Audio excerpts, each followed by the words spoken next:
So, hello and welcome to the third session of Blades in the Dark, as run by Lowell, which means if you've run Blades in the Dark and you watch this, this may upset you because I don't know if I'm running it like anybody else is, or right or wrong, but this is how we're doing it. So, we're going to be playing this out tonight. We're playing with the Iruvian materials that is in the back of the special edition playbook, and we're also, or main core book, and we're using the playbooks created for this by Johnson Metzger, which are available on the Blades in the Dark site. This is in roll 20 because there's a set of really nice character sheets there. So I may try and screen share on that so we can kind of take a look at those. As well, this is part of the Gauntlet Hangouts, which means we use the X card as a safety tool. And Gauntlet Hangouts does over 100 games a month. And you can check us out at gauntlet-rpg.com. Also, you can check out my Any award-winning blog at ageofravens.blogspot.com. And I had to say that any part because Rich would have if I hadn't. So we are going to get started.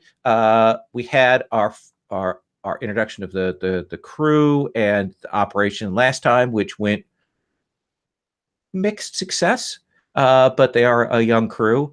So we will go through that. So I am going to go ahead and have our characters introduce themselves, and I'm going to look at my little sheet here. And Esta, can you please tell us about yourself, your 30-second pitch? My character Esta is a vizier. Essentially, she is a widow. Her husband was a caster of some good talent. She herself has picked up a few of his rituals. She knows them and holds on to them because it's pretty much all she has left of them. And in her sort of unhingedness afterwards, she has attached herself to this group because Irfan is well known in the neighborhood and well liked, and that's about the closest to sensible goals she seems to be able to get to. And what would you say if is the vizier's sort of purpose in the group? They are, so far as I can tell, there to keep an eye, to see things, to figure out ways to make a thing happen. And they have that magic and that willingness to step into that world as well. Okay. Awesome. Next is Farouk Mirzai. Please tell us about Farouk. He's paranoid. After the first session, yes. Because bad shit happened. And by bad shit, I mean a bunch of shit rolls by me. But yeah, apart from that, he has a double identity. He's a part of this group, but he's also like a noble scion of one of the noble houses. And he's a Zindik, so he studies heretical science. And what do you suppose makes that heretical? Who is it a heresy against, or what is it a heresy about? Well, I'm guessing that right now, like his front at the academy is like at the school. It's like I'm just studying science, but I'm actually studying mad science, which is a bit more heretical, I guess, because who the hell allows people to do mad science instead of regular science? Fair enough. A little bit of tautology there, but I'll go with it.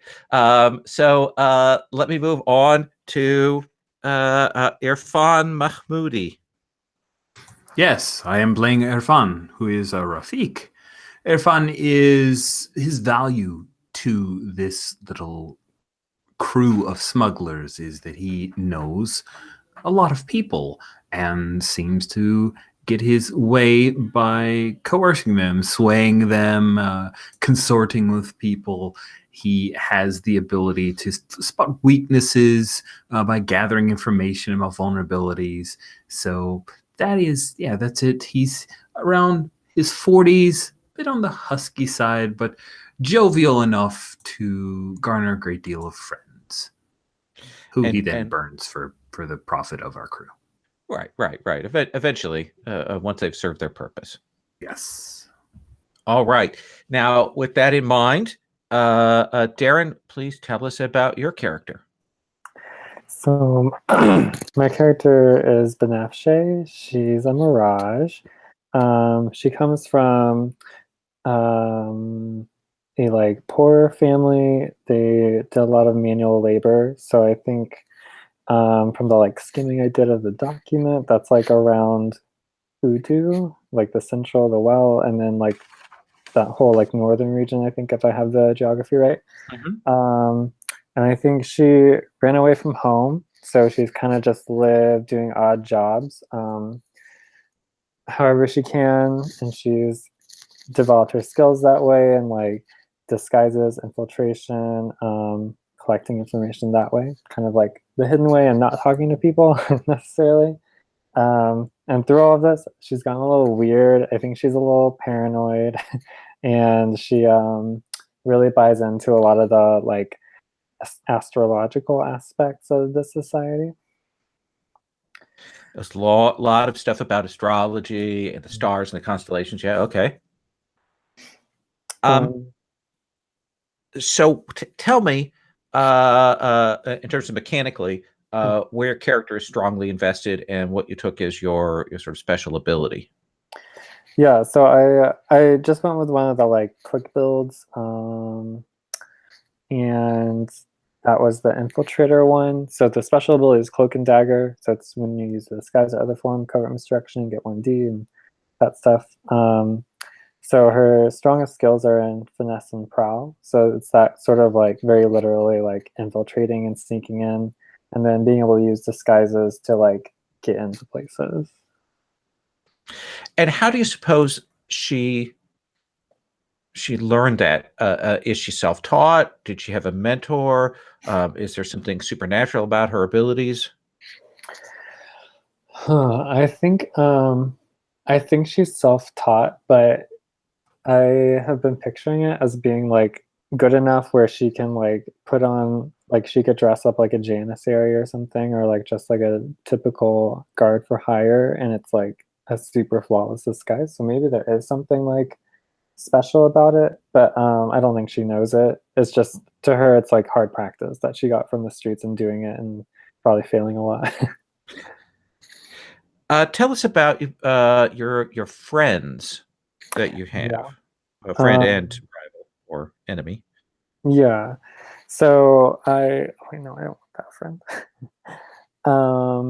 Well, my rival is Elif, a shopkeeper, Okay. a leaf, and however I want to say it. And I think it's just because Banafshe can be a bit of a layabout when she doesn't have any work to do. So I think that she just spent too much time in his shop and like, treated him like a friend that he never considered them to be, and probably like just took too many things without paying, and eventually he had to run her out. So he's not a big Okay. And then, I like that very much. And then I think her friend is I want it to be Turjan Hask, a poet. Okay. I think he's a street poet. Well, like I guess he's not a rich poet, so he's a normal poet. And I don't know. I think maybe they just run into each other a lot. I think they're childhood friends, actually. Okay. I think they grew up together, and then they just seem to always bump into each other, so they stayed in touch. How much do you suppose Durjan knows about what you do? Is it completely aware and has a romanticized vision of it, or? No, I think he doesn't know at all, and I think he doesn't ask either. But I think he just has some idea that like, oh, Banafshe is wearing like not ratty clothes. She's not like doing hard labor, so like she must have gone to school, or she must have married a nice man or something. But I like the idea that the romanticized part of it, though. I think maybe he pines after her. Maybe there's a lot of poems that he's written about her. Very oblique, indirect poetry. Yes. So how do you suppose you got mixed up with this very basic level smuggling crew? Oh, I think that I was working for another crew, and we were going after the same job sometime in the past, and there was probably like some hijinks, like in a heist movie, where like you see like two little thieves or whatever running against each other, and it becomes this like sporty race. So maybe it was something like that, where we were going after the same thing, maybe in different ways or whatever, but we got in each other's way, and then I think Banafshe just didn't leave them alone until they let her in, because she was like, "You guys are clearly doing a little bit better than this other group." And of the other sort of main members of the crew, who do you think you trust?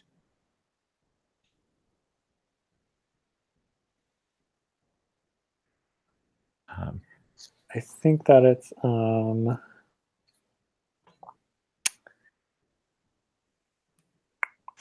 I think it might be Asta, because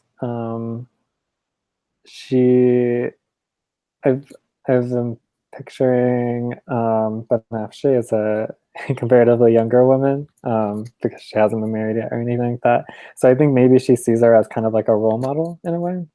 Okay. And as well, the crew is named after her, at least for the moment. So certainly there's something to aspire to with that.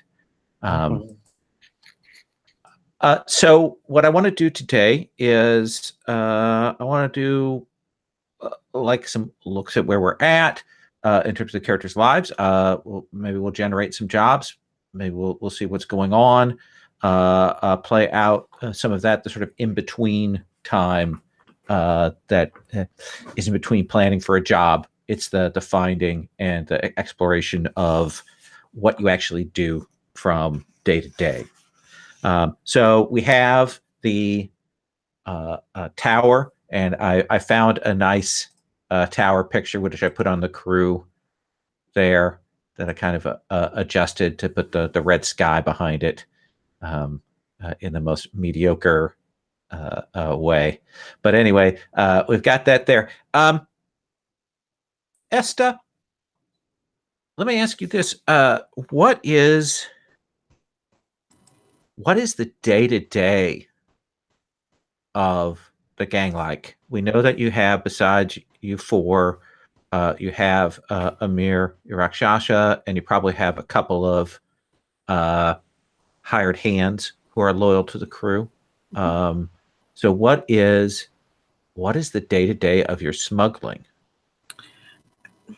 I think that part of it is that we do have the other crew, and a lot of it is sometimes establishing that we do carrying jobs anyway. Like that hauling and stuff is not entirely out of the nature of the things that you will see our hired hands or us being involved in. So there's a certain amount of just carting things around and getting paid nominal amounts of money for it. And then the other thing is probably checking in with Irfan and seeing what he needs to negotiate the next jobs that we are going to do, and then trying to bring our resources for that. So that's my conception of it. And then, of course, in between times, me thinking up outrageous solutions to problems that have not yet presented themselves, because that's my job. So. And do you suppose are you the person who gives the commands to the crew, or do you think that's Irfan?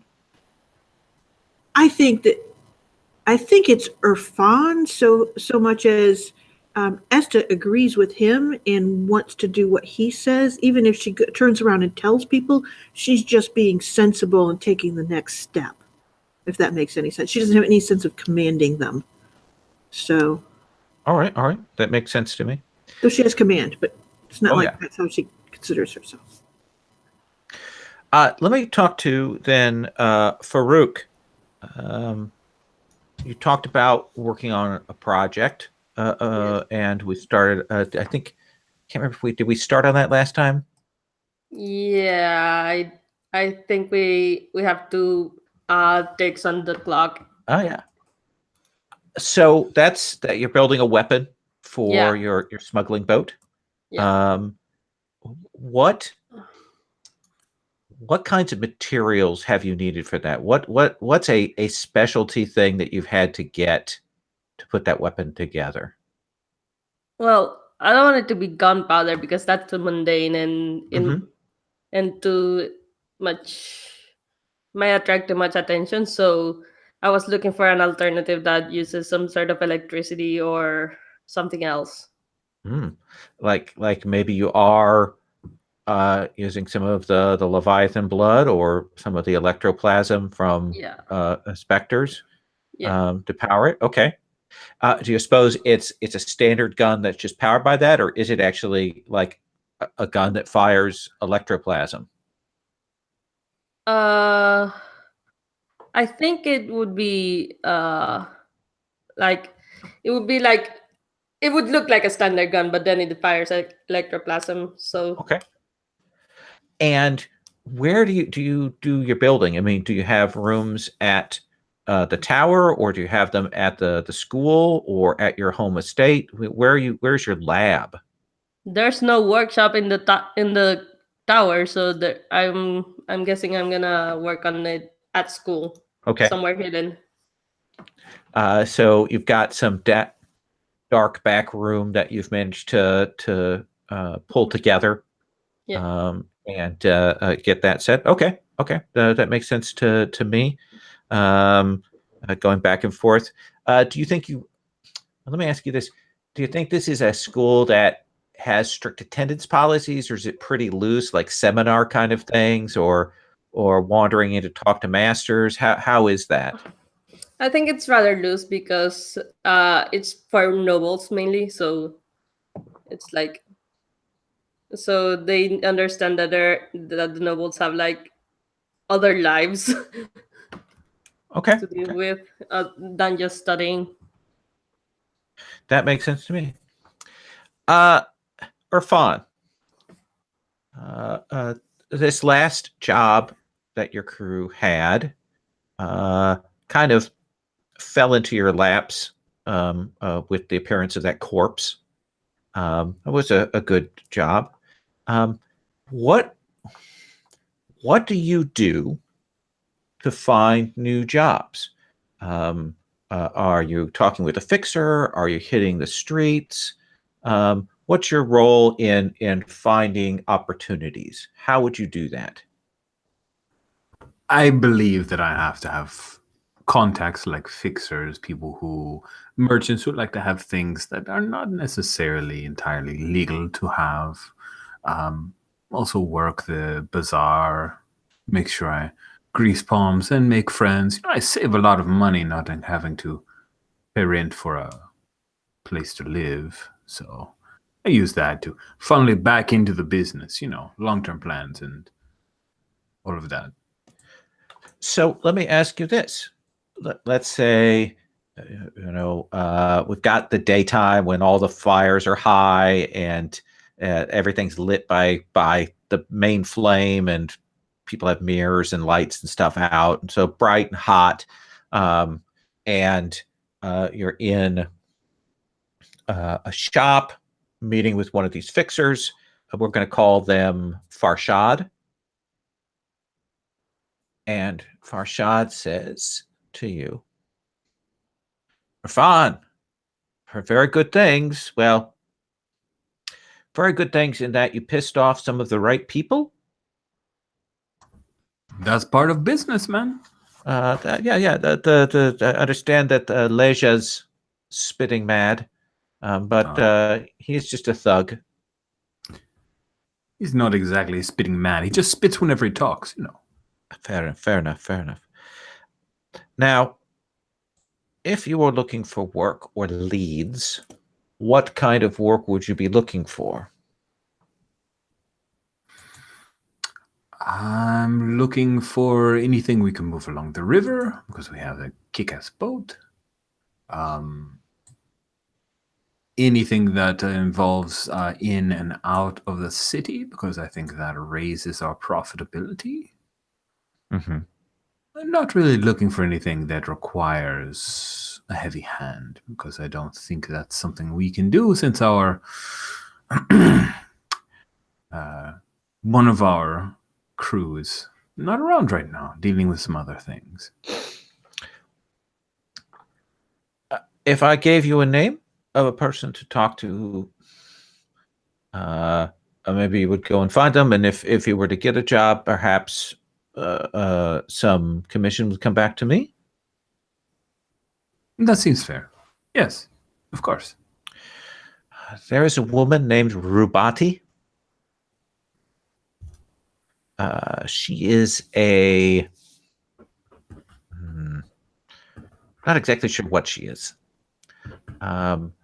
but she has been asking around and very clearly doesn't want to talk to any of the higher level gangs. I have the sense that she's afraid that they may take advantage of her.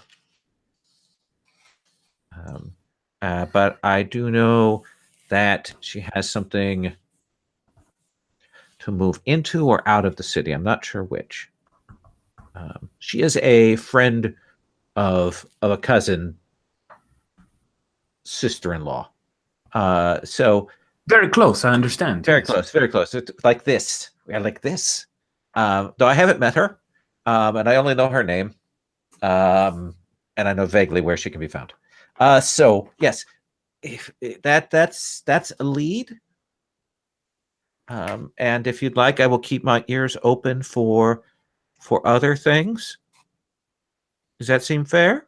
Yes, please, Farshade. It was a pleasure. Yes. And absolutely you get a cut, no problem. Good. I will say this, the Forsaken, they are the gang that control the docks. They are the overseers of smuggling. Just to tell you, things have been slipping past them of late, and their boss is irritated, kind of angry, and so they may be watching things more closely than they have been.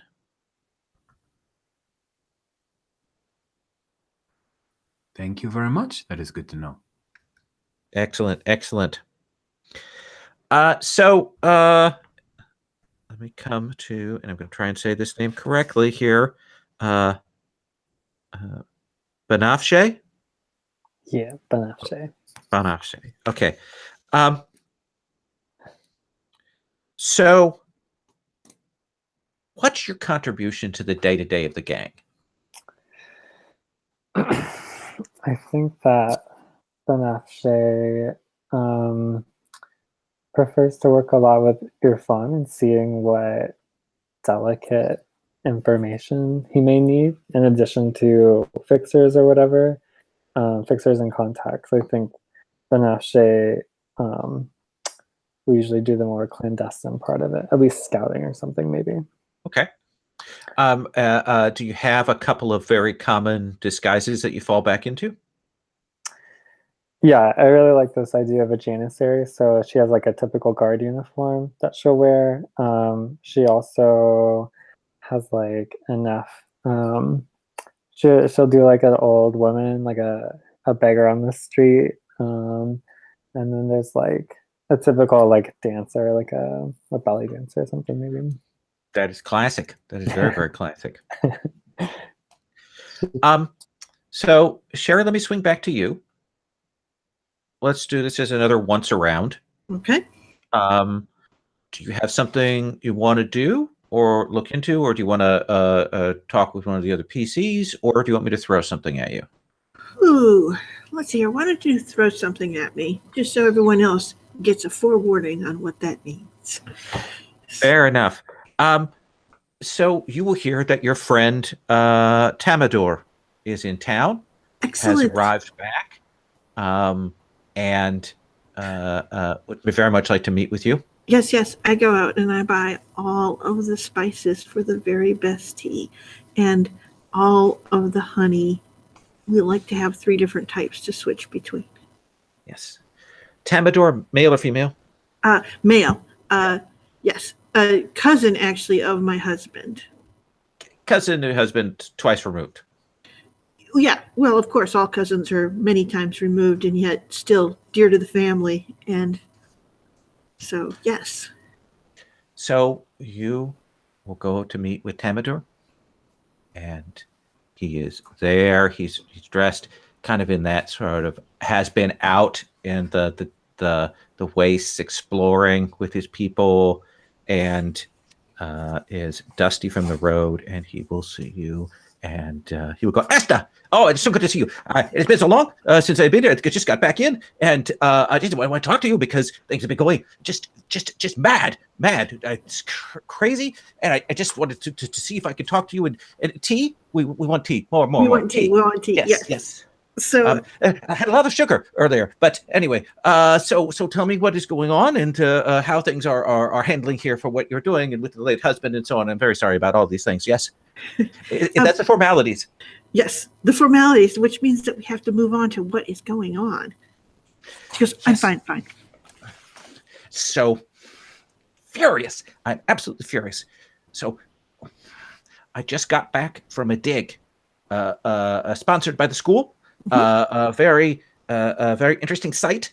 We managed to get one of the rail cars on a side junction and set up a whole little expedition there, and it was very nice and well sponsored.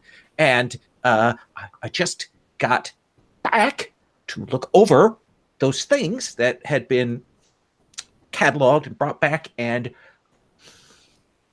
a large number of those pieces are missing. That sounds infuriating. It is not precisely valuable things, though slightly more valuable than the other things that were left behind. So this is a person with some taste, but it's nerve-wracking after being out there and having to fight off ghosts and other horrors out there in the Deathlands. Are you okay? Oh, yes, of course. Just some bearers got et, but those are things that happen. You know, that's the price of doing business that you pay in other people's lives. But so that's my thing. And she kind of goes, think that you should come to the home and we will talk about who might have done this. Well, I wouldn't want to involve you. No. I was really telling you. I merely wish to lay my burden upon you. No, I didn't mean like that. But to tell you of these things, there's no requirement or expectation that. Though I know you have some strange friends and colleagues, I just thought. It just seems to me that it would be an easier place to speak. There it is. Certainly. Let us do that. All right. And he will return with you back to your. What do you suppose your actual household looks like that you have? I think that what it is that because this city was actually once a lot bigger, but they've sort of had to move closer to the center because of the fire and things like that, that everyone sort of shares buildings except for the most wealthy families. And so essentially she has a front upper floor of a 2-story building that she shares with 3 other families. And she has a sort of luxury of space because, of course, she was going to have a family, but she's widowed. No one would press upon her at this point, but she has a portion of a house. And essentially it's that sort of thing of if you have the bottom floor, everyone trails through your areas to get up to the other ones and things like that. And it's a sort of strangely, you're not supposed to go past the doors, but everything is just tapestries or cloths hanging across arched doorways and things like that. There's no actual door to lock per se. Kids run back and forth. Exactly. Yeah. Okay. And certainly you can sit down and speak with Tamadar and get essentially what he did, what the expedition was about, how they got out there, and get all of that basic info. Does that seem fair? Sure. I just wanted the sense of, did anything interesting or like sort of surprising go missing, and get a sense of if I can help him. The sense that you get is that whoever did this wasn't looking for anything weird. or mystical or anything. It's very much the things that could be pawned off and sold easily, and it's unclear where that happened, whether it happened along the rail transport or back at the school when it arrived, or what. So he is in a conundrum. Okay. All right then. I will make those sounds of sympathy and see if I can get any sense of a piece that I might look for when I check the fences, Okay. the pawn shops and stuff. All right. Absolutely. You can get a hold of that. Sound Thank good? you. Yes, it does. Farouk, what about you?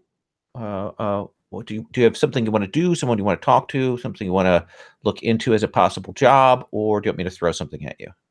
I'm pretty much up for anything, but I kind of don't want something to be thrown at me because we already have like 2 hooks. Okay, I don't want to cluster the entire thing with hooks. sure. That's Well, okay. then, tell me this. What do you do when your family comes to check in on things? You're at the school. You're part of the Ancuset family. I mean, you're not Mhm. in the main line, but you are there, and they're paying money to have you there at the school. And who would come? Is it a parental figure? Is it a fixer for the family? Is it a brother or a sister? Who I would think they it's a send? fixer. Okay. Yeah. And so when you return back to your rooms after one of these jobs, still a little shaky and paranoid, there is that bit where you're paranoid now. hmm As you approach your student room, you know that there's somebody in there. I'm like, who's in there? And I open the door And quickly. okay, kind of throw it back, and Yeah. there's an older woman who you recognize as Bao. Mhm. She is a person who does things for your family, All right. and kind of silver hair tied back, uh, dangerous smile. She's missing both her pinkies, and she's never talked about why that is. She has rings on all of her other fingers, but those are missing. And she's like, kind of looking through, idly through your papers and notes, and she'll say, Farouk. Well, she would call me by my actual name, Tamuz. Tammuz. Tammuz, how are you today? Just got back from a field trip. I'm fine. Field trip. Yeah. Where did you go?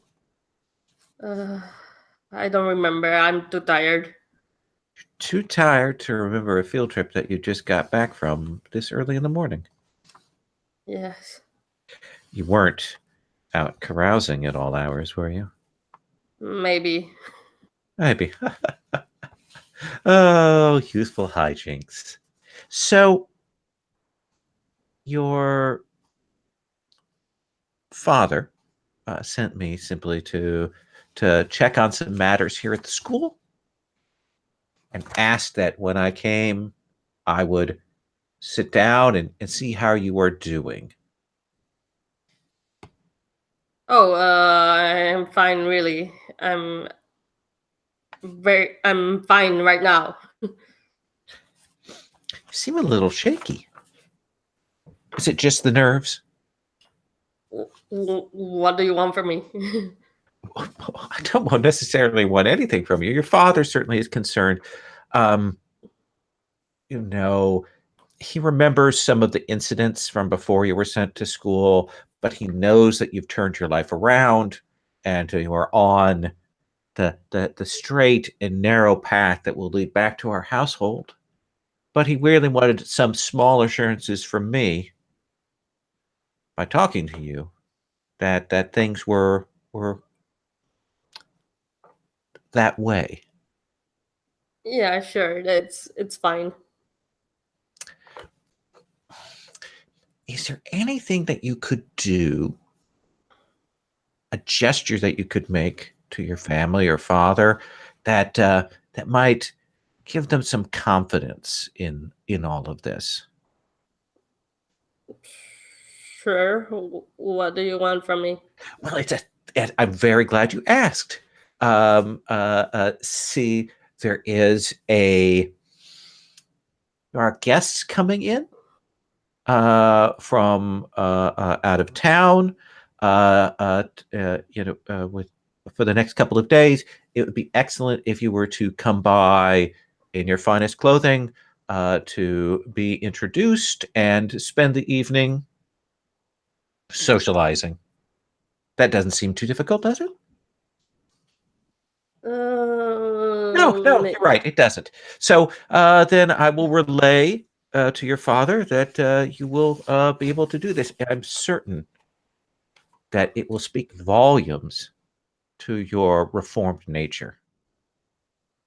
Sure. Excellent, excellent. Well, don't let me keep you up. I'm sure you're exhausted after your field trip. So I'll just be heading along, and she'll set down some papers. And good day to you then. Yeah. Yes. Thank you. And she will head out. I will make sure that the papers are nothing important. She certainly has organized what papers are here, but you're pretty smart, so you don't leave anything incriminating out, especially in these rooms. Yeah. Let's come back to Irfan. Irfan, is there something you want to do? Well, it seems that we have some work. I will, of course, go and find a couple of my crew members, since I know that Banafshe is interested in things similar to what we may be doing. I'll collect her and try to find Esta. And what do you think of Banafshe, who kind of pushed her way into your crew? Oh, I pushed her way. I welcome her with open arms. She fills a niche within our group, very beneficial to us. The fact that she's beautiful, also helpful. Not that anyone sees that because she's so sneaky, but I like it. So if you aren't able to get a hold of Esta right away, would you take Banafshe to go and hunt somebody down, or talk to someone, or what would you like to hunt do? somebody down is not quite the words that I'm thinking of, but yes, we will go and we'll find this fine Rubati and see if we can talk to her about her interests. And you've been given those names. Are you down with that, Banafshe? Of course. Okay. I think when you find me, Irfan, I say, oh, Irfan, the streets have been talking. You had a meeting with Ershate, and it seems we have some business to attend to. You are so well informed. I have to say, perhaps you're going to take my job away from me, but that's no, okay. No, you're fine. We couldn't do without you. You're too kind. Would you mind accompanying me? Of course not. Good. Let's go find Rubati and see what it is that she thinks the upper gangs. They're only upper because they haven't met us. And you will eventually track down Rubati. I've taken to where I'm eating dates now. Okay. Tempting the fates. Just this like a bag of dates that I eat openly just because. Didn't you say last time that you hated dates or something? Yes, I hate dates. All right, and didn't someone choke on a date last time? Yes, someone choked on the dates, and now I eat dates because it's funny to me. So you will find Rubati. She is in, and again, the buildings are built kind of taller than you might expect. You know, they're 3- and 4-story tall stone structures. here. Because the place is kind of enclosed. There's limited space. They've built upwards on these different tiers. And this is one of those buildings that you appreciate it because it kind of backs up against one of the how the tiers go up, and there's sort of a back wall. You appreciate this because this building is built back against that, so you could like get up to the roof and run onto the upper tier from here. It's got a great escape route. And that definitely occurs to you that she's taken the least the least pleasant rooms on the top floor, probably to have that easy escape route. I'm imagining, like, as we're approaching, Banafshe's pointing this out to Irfan because he would be thinking, but if she's so well known, why don't she could look here? They have better awnings and Irfan, do you think I should wait on the other side just in case she doesn't think our services are needed? Oh,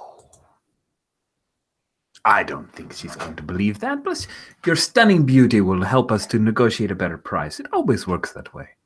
That's true. It seems to work better when we're in the same room.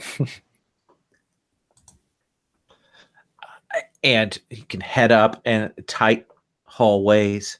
Sort of imagine, in all of those noir movies where they go into the hotels and they go to the upper floors of the flop house hotels and everything's narrow and there's laundry across in various places and people are wandering out. And so you will get to this top floor room and do the knock and you'll hear, who is it?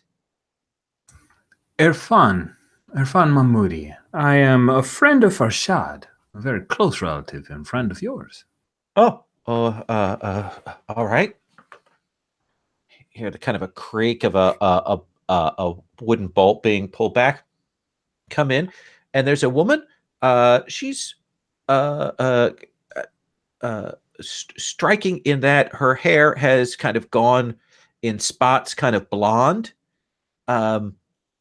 Like something got spilt on it and changed the color of it. And you can see that actually one of her eyes is also a slightly different color. One's kind of a violet and the other one's a green. And she's like, yeah, you should come in. Well, of course. This is my friend and associate. Rubati, this is Banafshe. Banafshe bows, and I think she takes the bag of dates out of her hand. She says, Rubati, we brought you a gift. Oh. She takes them. She opens the bag and kind of sniffs at them. And then she'll take one out and she again sniffs on it and she'll chew a little bit. Thank you. Sit that down. So,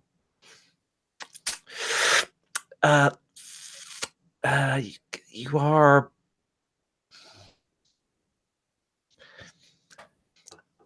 underworlders? We are able to help you if you need to move something in or out of the city. My understanding is that you have interests in traversing the walls. You need to bring something into Uduasha, we can help you. If you need to get something out of Uduasha, we can help you. I need something taken out of Uduasha. But it is my property. But it is not in my custody right now.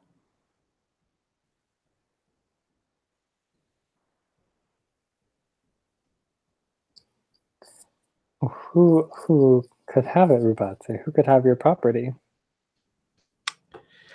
let us say that some people are just unlucky in love. And I had a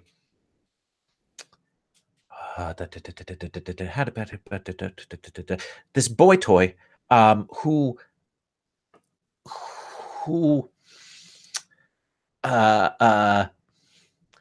turned out to have accumulated some debts. And I was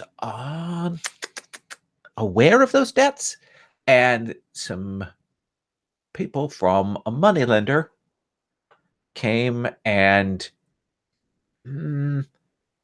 took the items, my possessions, and other things away. Now, with these kinds of violent things, I might just simply, write it off as a foolishness, as a loss. But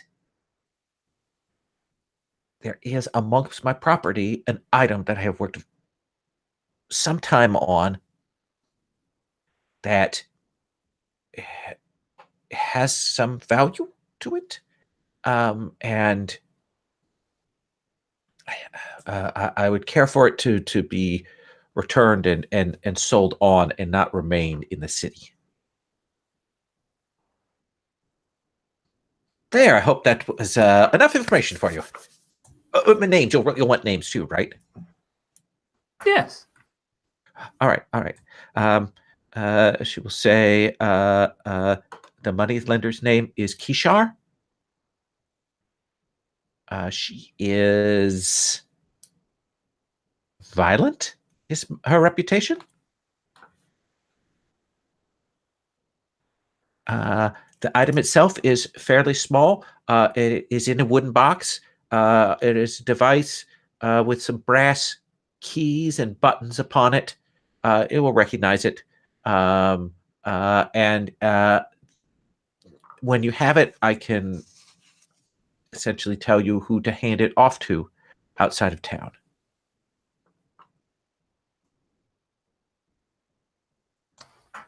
So your boy toy took one of your items, handed off to a moneylender to get himself in the clear? Not precisely. Apparently, because I had vouched for him and paid for other things for him, I was assumed to be a creditor for him, and when he assumed debts, they became my debts. And at least that is how this moneylender saw it, and she took all my things. I see. Rubate, you can't trust men like this. This has to be the last time. We can probably get your box, but that would be good. I would appreciate that. It's just when they smile and they lean in, it's sometimes they've got the scent of sandalwood on them. it's not worth it, Rubate. I'm telling you, they just cause trouble. You're too young to be so cynical. You need to be my age before you can be so dour. I suppose I have a long road ahead of me yet. Yes, you do. And you too, Irfan. I mean, not that all men are awful, but just some. Oh, we are. It's okay. It's quite all right. Do you think you can do this? I understand if you wish to check on the matter before you commit to such a thing. I would like to do a bit of investigation. This seems quite dangerous. So, there's one other small detail. I may have, when the things were being taken away, I may have cut someone profoundly. And so that is why I am holed up here, because I fear some reprisal from Kishar.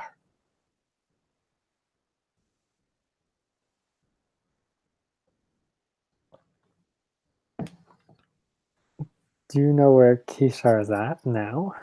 Yes, and she will give you the address on the Street of Serpents for where you can find her house of operations.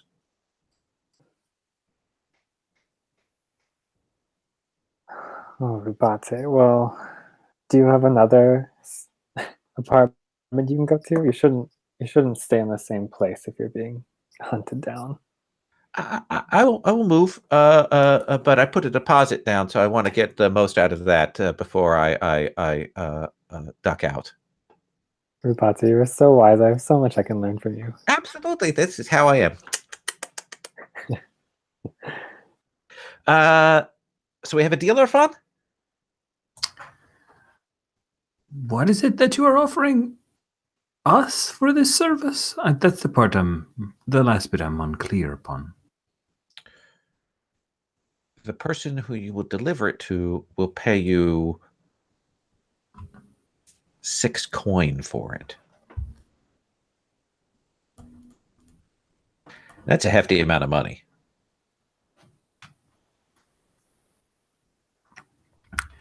I look to my partner in crime, literally, and see what Benafshe thinks. Kind of get a silent, like, does she head nod yes, or does she think this is too fishy? I think she gives us a very slight nod. She says, Rubate, this isn't dangerous. This device isn't dangerous to us. It won't be dangerous to us, but Can you when you say that, when you ask that question, is there a way that you could define what you mean by that? Dangerous. Is it dangerous to possess it? Or is it dangerous to use it?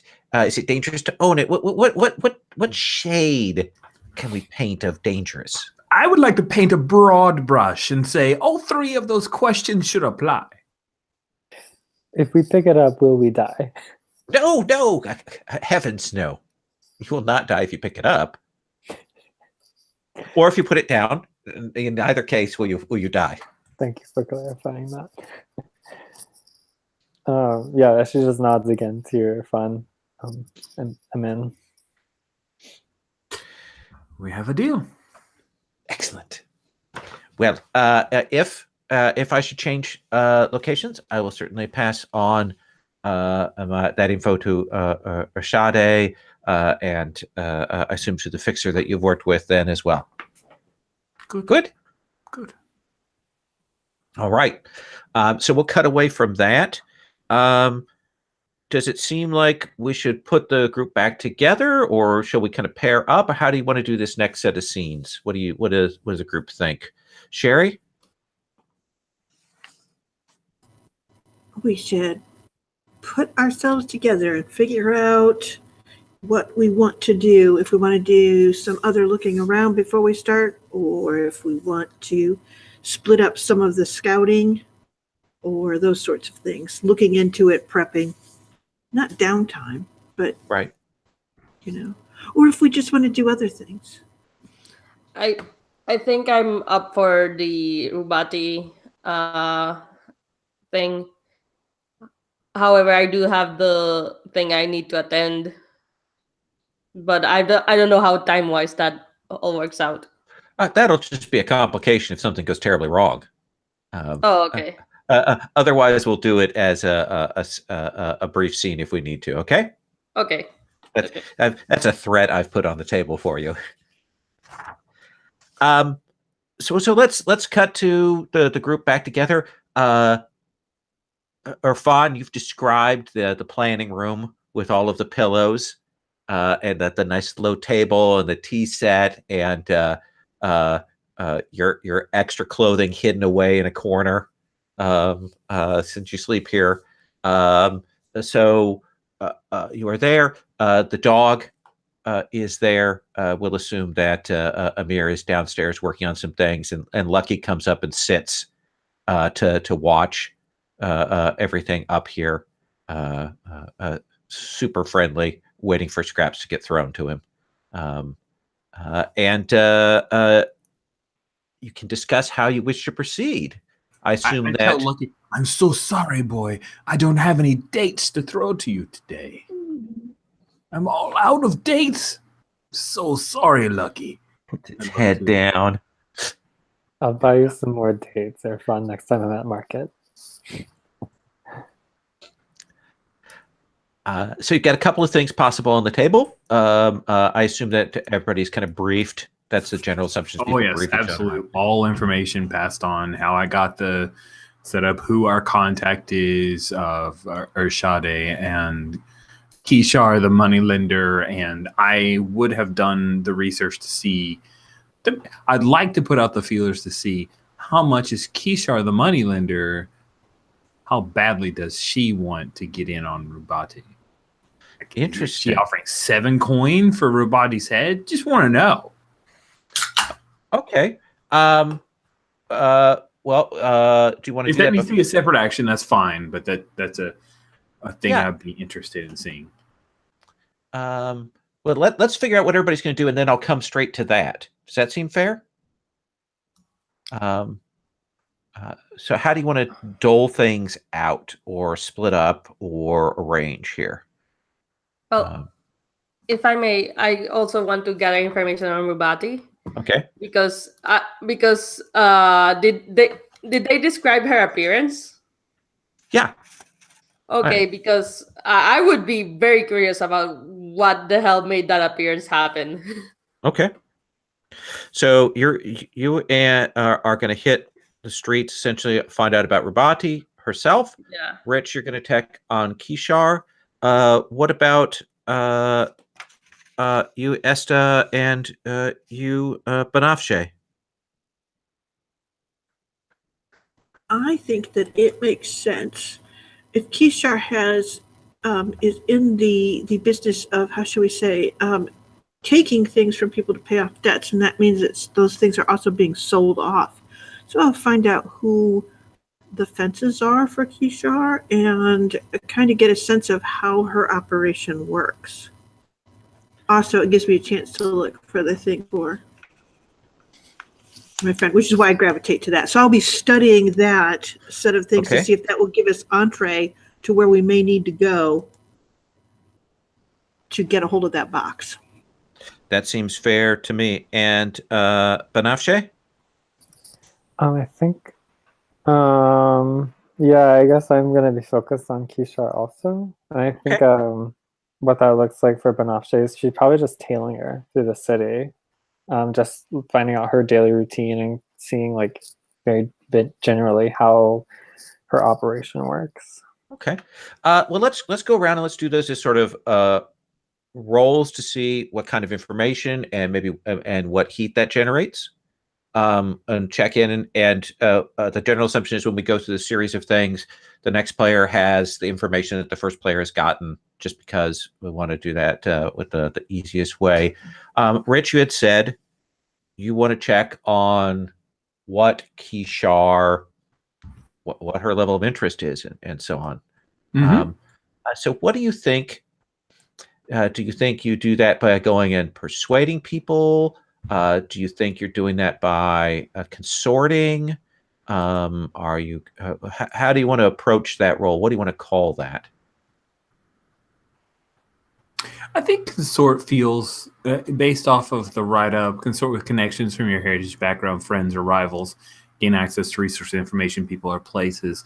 So I think for a broad idea like this, I see Irfan as greasing a few palms and asking around, not pushing a whole lot of money, not going crazy, just lightening things up, little wine pass back and forth. Hey, I heard that, does Kishar the Moneylender, does she have anyone she's after right now, kind of thing. We're between jobs is the cover that I'm using.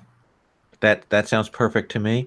So I think it's going to be a good possible effect of the positions. I think this falls in the middle. It's risky. It's only risky because if word gets back to Kishar that you're asking about her, that's essentially the potential riskiness of this. But this is something you're good at.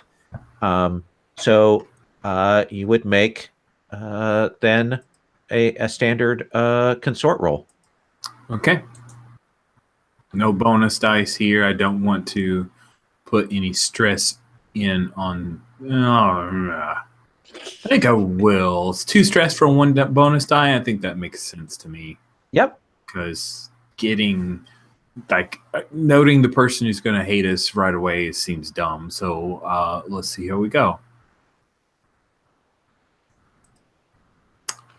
Oh, not so bad. Okay. A 4, 4, and 5. Right, that's not bad, is it? That's not bad. So a 4 and a 5 is essentially the 7 to 9 of this game. So I think what that's going to do is I'm actually going to start a little clock for this. I'm just going to put like a little 6-section clock out here. I copy this. I'll drop it in the middle. And essentially, I'm just going to give it 1 tick that's Kishar's awareness that somebody is pushing around the margins. How does that sound? Sure. So what is the main thing you want to know? How many coin is being offered for Rubati? Just 1 coin. The level that you would give a street thug to conquer over the head and bring her back in. That it's a minor thing. It's just one of Kishar's many irons in the fire. Does that sound like a fair answer? Yeah. Anything else you want to know on that related to that? Where is the doesn't she has the item? Kishar has the item, so yeah. So then where is she strongest? Where does she keep stuff, I guess? And that one gets a little that's I'll just ask it. No, that's a classic PBTA style question. So you know about her HQ. Essentially, she has a small gang of enforcers. Her gang's maybe about your group size, maybe a little bit larger. And she has a downstairs that is essentially a shop for selling ground nuts of various kinds. And but the upstairs apparently is kind of a reinforced area that she has her offices and her store, like a storeroom and that kind of thing, where they put stuff. It lets out onto a back alley, so people can kind of come and go and bring stuff up to her. Does that sound good? Yeah. Okay. Let's come to you then, Farouk. You wanted to find out about Rabadi, right? Yeah. Okay. I have a feeling this is mystical, and I can be completely wrong, but I'm gonna try to use attune. I'm gonna try to attune to the ghost field in some way to figure out what her deal is. I think it's more that you have contacts in that kind of realm of the weird. Does that attune for that? Well, I have 1 dot in attune, which is why I wanted to use that. So. Oh no, that's what I'm saying. And I'm saying you can use attune, and we'll consider it that it's you going and checking with your sources along that way. Sure. Okay. One of the things being that with attune in this version is attune is a little bit harder with the ghost stuff. All right. But you can evoke like the demon stuff. That's sort of the substitute on that. But yeah, let's have you. I certainly could roll a tune. Position. I think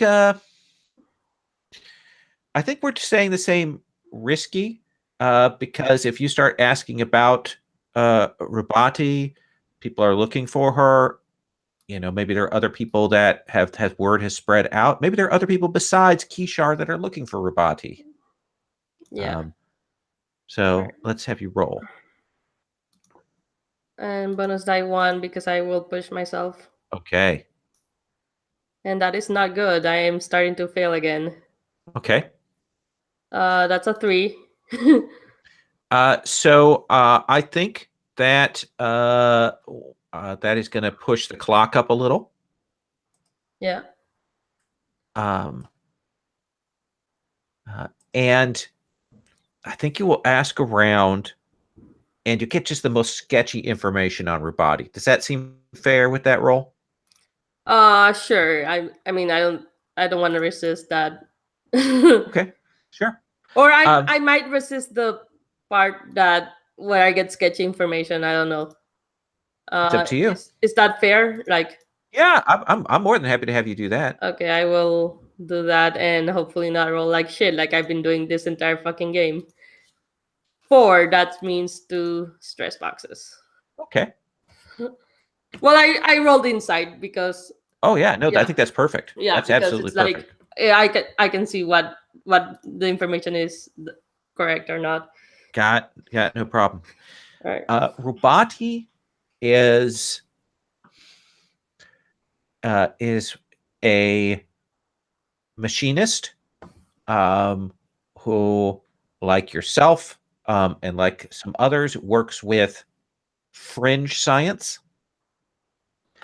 Some people would say demons. There's some of that, and she has been employed by a couple of the gangs in the past to build things for them, weapons or machines or things like that. And so that's sort of her reputation is that. But she hasn't done that for a while. She's been kind of vanished, and rumor has been that she has been building something really unique for someone. That someone has hired her to build something strange and unique. Does that sound fair? Yeah. And she's also has a reputation for being kind of careless, hence the hair dye. Oh, right. Okay, that makes sense. Let me come to Esta then. Muted. And I there's a know. cat. There was a cat on my mouse cord, so it was difficult. So, yes, I am ready. So, I think that I will probably, since I want to look at the fences and stuff in the area, I will start in that area around Kishar and go to the shops and look for the things and see if I can trace or track who she has to do her business of reselling those things that she takes in as a money lender. Okay. So what do you want to do for roll there? What do you think is appropriate? I think study. Okay. I think that essentially she has that sense of going, checking, things that make sense. You know, I mean, I could do survey as well, but I think of it as more almost of an accounting approach in some ways. That is perfect. I think that's great. All right. Again, I think risky. Okay. A ways back to her, and standard results. Okay, let's see. I will spend some stress just to make sure I do this well. Okay. It's risky. Submit, and effect is standard. Mm-hmm. Okay, and bonus dice is what? I can't see because there's a cat in my way. I got a 5. 1, 3, 5. So I think you're going to make a little noise. Uff. Okay, well, there's nothing you can do. These are the dice. Can I resist the noise? Absolutely. Certainly. Okay, then. I can draw attention away by looking for those artifacts more clearly. That's what my actual interest is. Okay. Sure. I think that's insight. Okay, insight. So, and to roll that, I just click on insight, right? Yep. What do I get? I got a 6. Perfect. Look at that. No problem. You've taken all the luck that Maria will not have. Exactly. Over and over again, hopefully. She's passing it out practically. Oh my god, I want luck. So let's say that you're able to find one of her key fences, one of the people who moves things along for her, a guy named Hadar. What do you want to learn from Hadar? You're muted. Sorry. I was having a lovely conversation with myself and the cat, though. So what I would like to know is how Kishar and he sort of transfer goods and the money back and forth. Essentially, is there an escort? Do they go to a certain place? I want to know how I get the door open, essentially, to Kishar's place. What's the standard time, or when is she going to be distracted and away from her own digs? Those sorts of things. Okay. So it's a standard thing. Hadar's, has a good relationship with her, but he's not going to walk all the way over to her place. Looks like Kishar has a couple of her thugs carry things over there. Sometimes she'll hire a palanquin and go over there with them herself to negotiate and sell things off. So it's a very standard route, not particularly fancy. I have the sense that Kishar lacks real imagination. So she takes the stuff, she goes, she sells it off, she comes back and looks for more heads to bust. So it's not like there's any rumble of that she's got something significant to sell, or that she's looking for the right person to sell it, or that she's looking for a seller or anything, right? No, and in fact, you can confirm that there isn't anything like that. Like, she isn't putting feelers out, and she isn't aware of having something valuable. Okay. Does that seem like fair info? That does seem like fair info. Thank you very much. Okay. And I pass that on. Yeah. Let's come to our brilliant Mirage. You're going to follow Kishar around, right? Mm-hmm. Yeah, just get an idea of the everyday schedule. So I guess I'm looking for like when she leaves, where she goes, when she comes back, and then ideally, best case scenario is like what's going on with her spot while she's not there. Okay. No, that seems like a good thing. So what do you want to call this?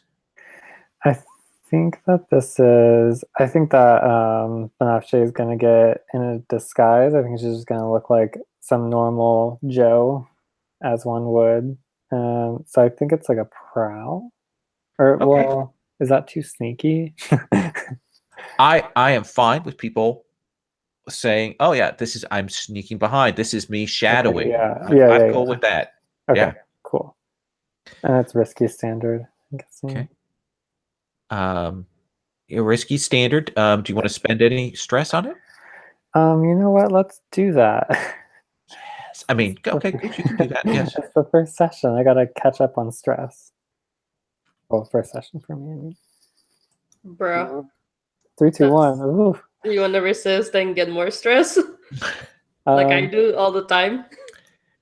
So, I think here is the situation that I'm going to say is you can find out. Let's say you can get the basic schedule kind of thing. And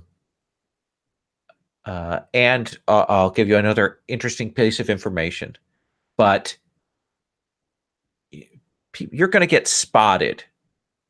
Someone on her crew knows you and maybe recognizes something about you and knows that there's something up. Does that seem fair? Yes, I like that. Do you want to resist that? Well, yeah. I'll resist it. How do you resist? It's probably prowess again. Like I'll probably just try to be like ducking in and out of the crowds and like smarter positioning.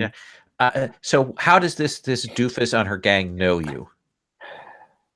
How does he know me? You know what? I think it's my third cousin, once removed, twice remarried. Okay. Yeah. Him. Yeah, that guy. What's his name is probably Rostam or something. Rostan. Okay. Very common name. Yeah. No bonus die. So you just roll your resolve. Mhm. Or prowess, better. Yeah. So 4. So you only take 2 stress. Stress. Okay. All right. Okay. That sounds good to me. So you will get her basic schedule, get that arranged, get that information. But the other thing you're going to notice when you follow her is her checking in, and she's a big woman. She's 6'2", head kind of shaven down, scars on her. She looks like she used to be in the military, kind of buff. She looks like she got to be an Overwatch character, and she's kind of there, hurt the, that sort of beautiful ebony skin that has some scars on it that have kind of changed the color that are different on her. But the thing you will see her do is she checks in with some beautiful young men throughout the day. And in fact, you see her check in a very friendly manner with a young man who kind of matches the description that Rabati gave you of her boy toy. And you have a sense that this is what she does. This is the other part of her crew are beautiful young men she runs for these kinds of operations. Interesting. Sound good? Yeah, that's great. I love it. That's a good point. We'll come back with the group gathering together. Let's take our 5-minute break and return to that. Cool.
Lol, I just want to say a thing before we go in. You named an NPC Hadar, Uh-huh. and I can't stop thinking about a device in the Middleman TV show that was called the Hadar. Oh, was it? What did Yeah, the Hadar do? You call up things on the Hadar. It was basically their, like, let's not call it radar, and it's how we will be delivered information by our AI, crotchety AI robot secretary, who's not a secretary. Oh, that's right. And she would call things up on the Hadar, and it just amuses me, and it's okay because I like Middleman a lot, so this is a good thing. I didn't remember the Hadar thing from Middleman. I've watched that show far too many times. I think I've only ever watched like the first 6 episodes. I own it. I own the series, so I liked it. I like that his assistant or the Wendy Watson? yeah, thought she was great. I agree. So let's take back up with the 4 of you having spoken about this. There's probably sketches of Kishar's building and the block and all of that kind of thing, little routes marked out and papers. And the Lucky is probably gnawing on some fresh dates that were brought back. And we'll take up with that scene with the 4 of you talking about what you want to do. Like, if you want to do this, what's going to be your approach to this? Or if you need other information before you do it. What do you think, Sherry? Who are we delivering to? Do we know that? She will tell you when you have the object, but assume that's unless something goes terribly wrong, that's an easy part of the job. Okay. All right, then. Then I think that my concern is because she does things that are a little bit demon-y or something, that I would want to make preparations for, how should we say, safe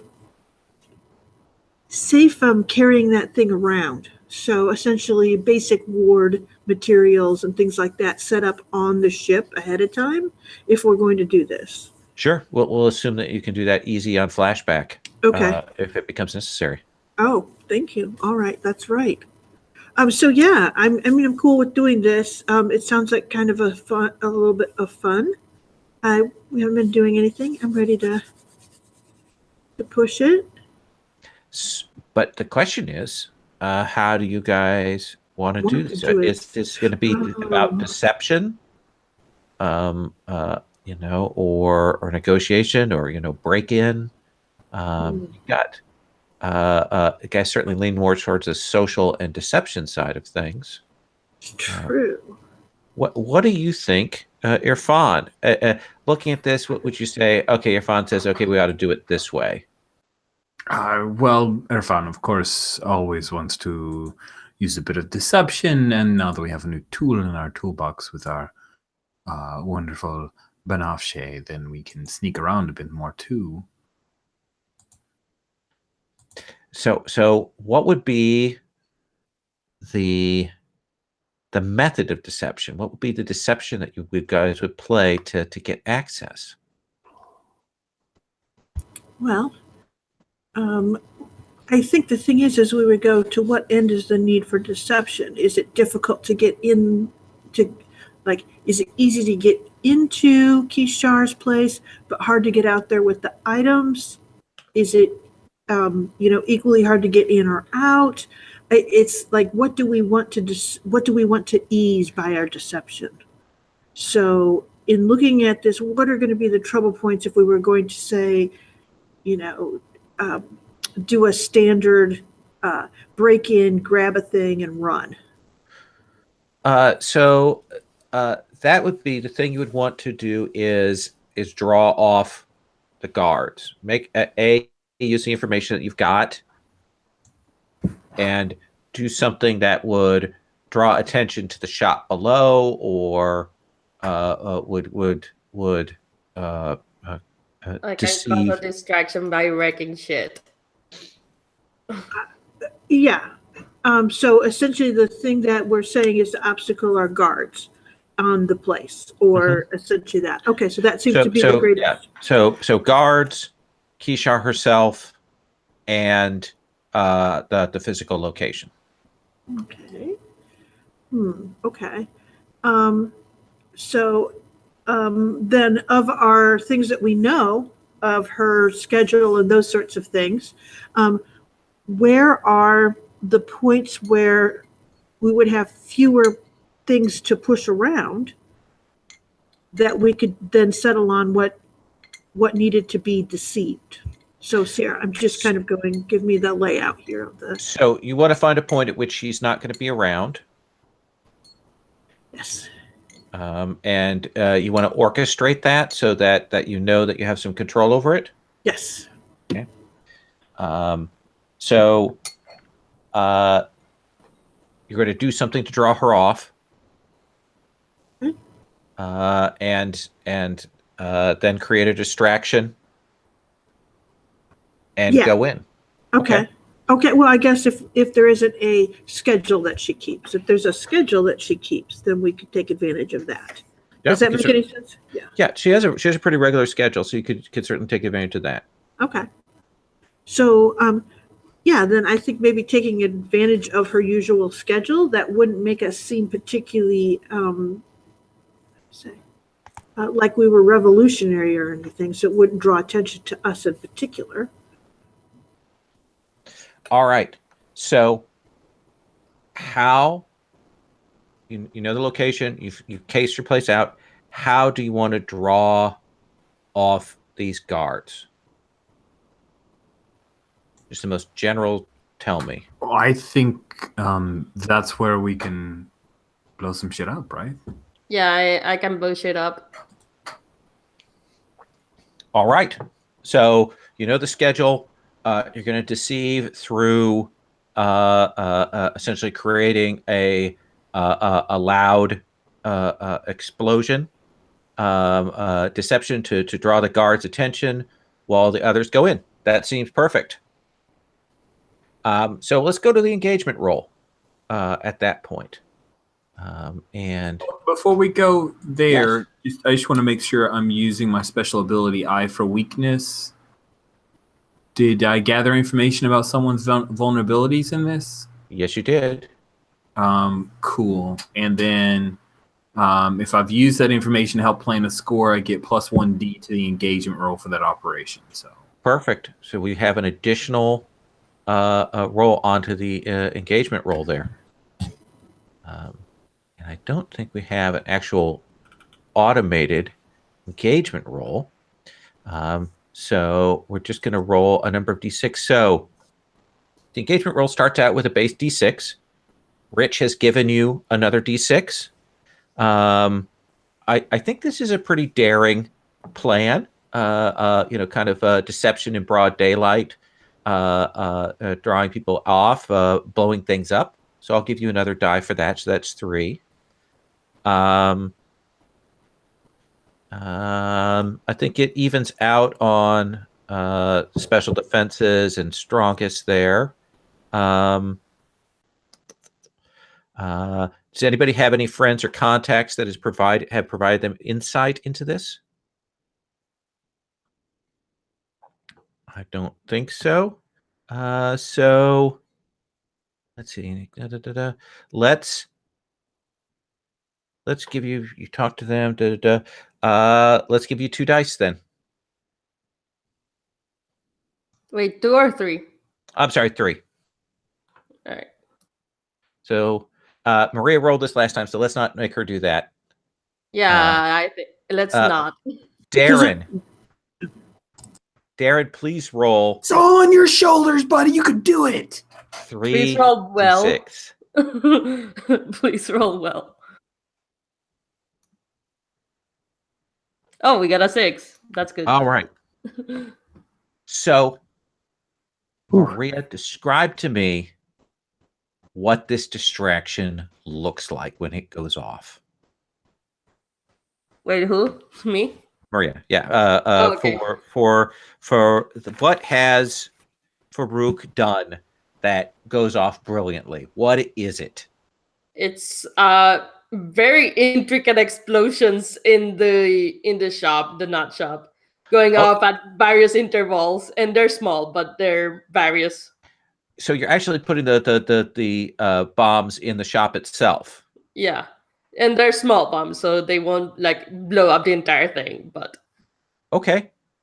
Now I want So to get a sense of this. Is this like walnuts? You know, and you've set those to explode?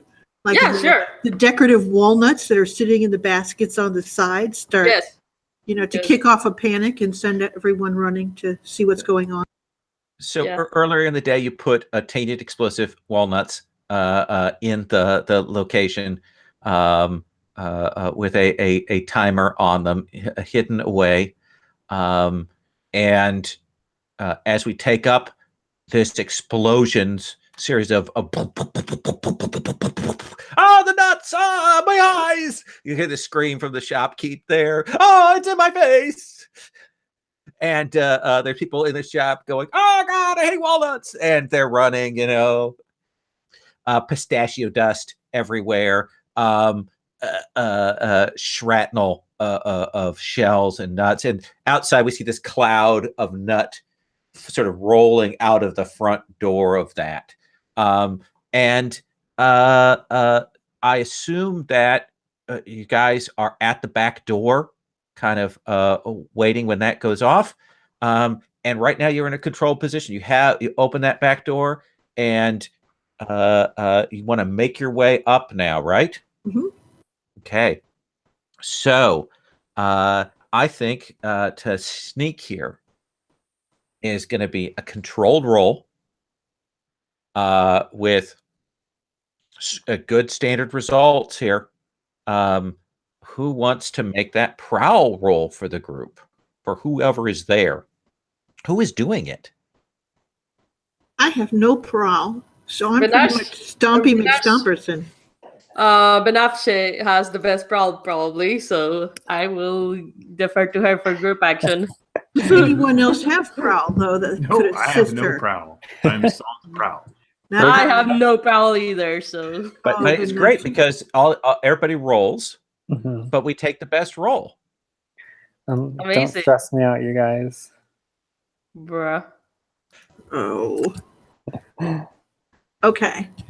So what's the effect? We have controlled position. It's control position and standard effect right now, I think. Okay. No bonus dice because I'm relying on Benafshe. That is correct. Oh, I get a 2. Oh my gosh. 4. Another 2. Okay, that's well, right. 2 because it's That's right. it's I know. Sorry. Carrie? Hold on. Let's see here. So it's standard. I'm spending 2 because I don't want to, traumatize Benafsi. So Okay. She's not traumatized. I'm traumatized. I'm 4 away from being traumatized. Oh, 5 away. standard, and let's see here. Submit, and I got a 6 Okay. on it. and Benafshe got 2 5s. So That is pretty awesome. So we take the best single roll, which is the 6.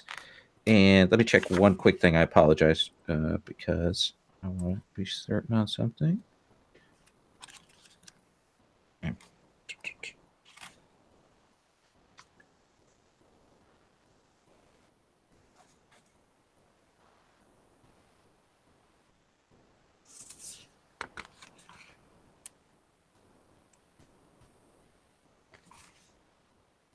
Oh, I actually found an incorrect index entry. Anyway, so Banafshe, describe to me what happens here. What's the layout as you come in, and how is it that you lead your crew in and up to this second floor area? I think we enter from, there's a small basement. So like at the back, there's like those double doors. So we like go down there, and it's like just a damp. It's not used even. It's not good for storage. So then, as we like come up the stairs, the guards that should be in are just distracted by all the commotion outside. They've run to the front. They've never seen nuts explode, so they are drawn by the mystery and majesty of such a thing. It's understandable. So I think it's just like the scene is just like us like creeping up the stairs and seeing everybody at the front door, and then there's just like that path around to the stairs, and we're able to like get by, and the commotion hides our sound and everything. So we creep up the stairs, and there we are. And so we'll get to this second floor, and you can see that there's her standard set of like she clearly has an office there where she would meet with people, you know. And out here is where the thugs sit, their knife stuck into things, and like all the places where they play mumbly peg, all the tables are all messed up from that, for very bored thugs. There are marks on the wall where they've just been leaning against the wall so many times that it's actually scuffed the paint in here. And there's a big locked metal door, clearly the storeroom here. I can wreck. Or can you use Tinker to lockpick? Or We should keep it. Either way it works, because I have two on both. Wreck, Tinker, Finesse, any of these would be appropriate. Okay, I'll Tinker, because either Tinker or wreck is the same for me. Okay. So this is a tough lock. Do you have any tools to help you with this? Well, actually, I can get fine wrecking tools, so I get that. Okay. So I have now spent 2 of my 3 load on fine wrecking tools. Okay. And what are these fine wrecking tools? You've got your B&E break-in tools. What are those like? So I'm guessing it's like a good crowbar and a bit of like a flame shooter thing that does the spinny thing that you see in movies, kind of, but a bit more retro. Okay. So so I think you guys have a great success from the earlier part of this. So you're still in a controlled situation because there's people are still outside. You know, a crowd has gathered. People are realizing now that there's a bounty of nuts out in the street, and people are scrambling for those. And the shopkeeper is yelling at people, no, keep your hands off my nuts, and trying to get them to do that. And there's still that smoke and coughing and smell. It kind of smells like roasted peanut butter up here right now. So controlled. And since you have these fine wrecking tools, I will say you can get a standard effect. Yay. No bonus dice. I get a 6. Look at that. I finally roll well. Yeah. So what do you do with this lock? Do you break the door? Do you use the lock? What does that look like? I basically remove the lock from the door by making a hole around it. Okay, so this will be pretty obvious to people that someone broke in here, right? Yes, it will be obvious. That's why I'm using wreck instead of Tinker at this All point. right. And that's why I'm using wrecking tools. So the door, you can get this open, and there is a bunch of boxes in here, stacks. There are crates, there are things marked. Let us say that she is not efficient in her organization of her loot. It looks like an episode of Hoarder's Udasha in here right now. In fact, you actually have to get in further. You actually have to turn yourself sideways and kind of move in to get in and amongst the stuff here. Wow. I see Sherry has her fingers up. Can I use a tune to pick out the, how should we say, demonically and or spirit The magic demon energy. box. Yeah, essentially pick that thing out from where it must be. Absolutely. Okay. Now we're getting into a risky territory because this is kind of potentially loud. Takes some time to get in there. But you know, when you're doing the ghosts or the demon field, so risky but standard effect. Okay. Does that seem fair? Sure. It's weird. You don't really have any tools like you do for the ghost stuff, or is the find spirit mask a thing that assists with that? Oh, With tell me, seeing? is it? Yeah, I would think that in fact why you're wearing it is so that it shutters your eyes against the demonic energy when you actually do the attune and look for it. So it's not that sort of blast and things like that, but it is so that you can kind of turn your power up and have it reflect back to you and see it. So it's made for those sorts of things. Sure. Mark that, The- and I will say that it can shift you from risky to controlled. Okay, I will take About that. this. Yeah, and it also like it works because that's the description in the actual Iruvian playbooks thing. Oh, really? It also offers protection against ghostly possession. So Oh, if only I would read the book, but I never will. Okay. that's in the Iruvian version at least under VCR items. Ah, But yeah, Go on, it might be Sherry. in the book. I Let's will. go on. I got it. Okay, I don't know what I rolled. 3, 3, and a 3, 3. 1. No. Tom got it. Oh, I figure the room must be full of things. Yeah. So I think let's see Okay. here. So we're in a controlled situation. In order to do this, you realize you're going to actually have to wake up those demons, and it becomes risky at that point. Okay. Or you can withdraw and let somebody else try and figure out the sorting system or whatnot. Can I resist the need to do that by substituting, how about a coin's worth of summoning powder? If I give you a coin. Interesting. I like that trade-off. Okay. I will do that then. Now, so you want to try and make a controlled roll again by sacrificing that. That's what you're saying to me. Right, or resist that Okay. that need to do. Sacrifice that, and I'll let you shift that risky to a controlled. I love burning through your resources, so it just makes so tasty. All right, sir. So I'm going to Because you're make going to the roll fail again, and it'll be delicious. Oh, lol. Okay, here we go. Controlled, yes. Standard, yes. Tick. Okay, so I got to a 4. All right. So let me think what's a good... You're going to do this, but there's going to be a little bit of a complication or cost here. Wait, how are you getting the 3 dice? Oh, that's a good question. I have 2 dice, and I keep putting the 1 on there because that was what I have. So I have to go and set it to 0. Let me re-roll that. Okay. Or take off one of the dice. But Either re-roll it or spend the stress for the extra die.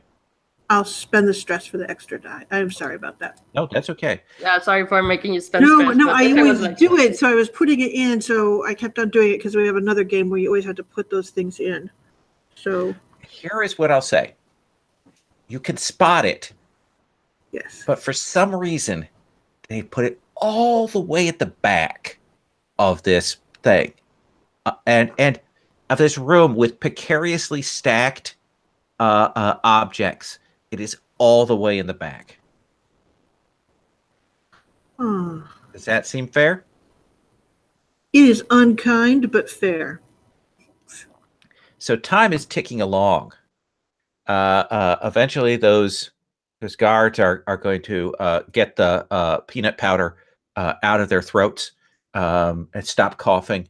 And you guys have to get this. So somebody want to try and do that quietly Oh, or with finesse? I would love to. Okay. Vanashe like clamps a hand on Esta's shoulder. She says, Esta, let me take it from here. you're such a doll. And I think Banashe came in with like a long veil on, and she has to like take it off to like, she like hikes up her like pants into capris and like push back her sleeves.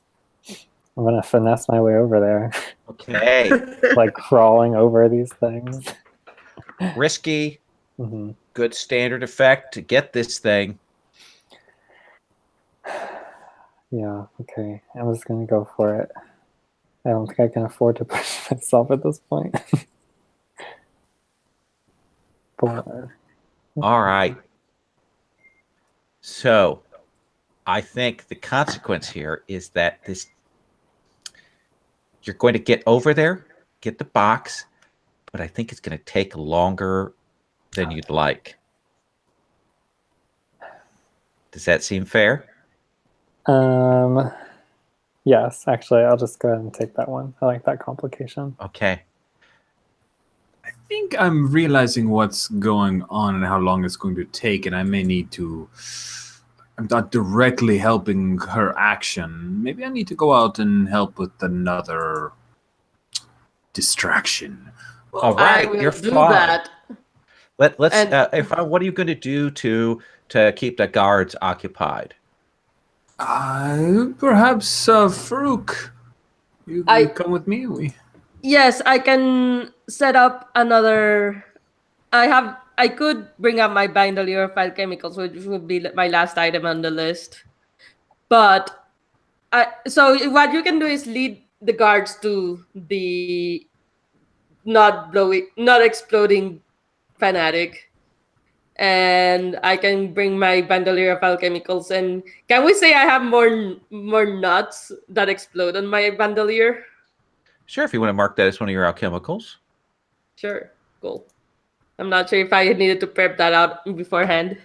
So that sounds to me like you're setting up your Grenade. Fonz roll.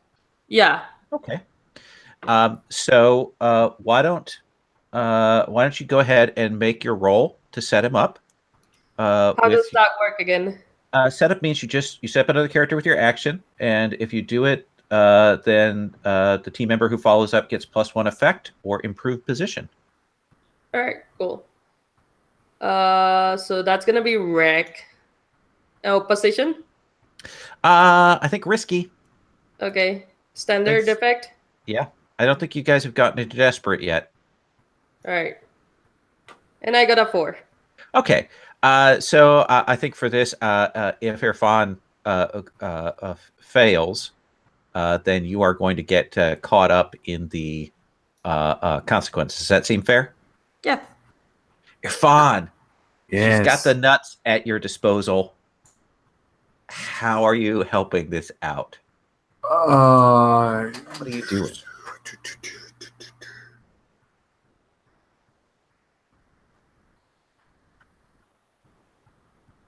If I can get out of this place without being seen, I think I'm going to go to the guards and attempt to convince them that I saw who set this explosion.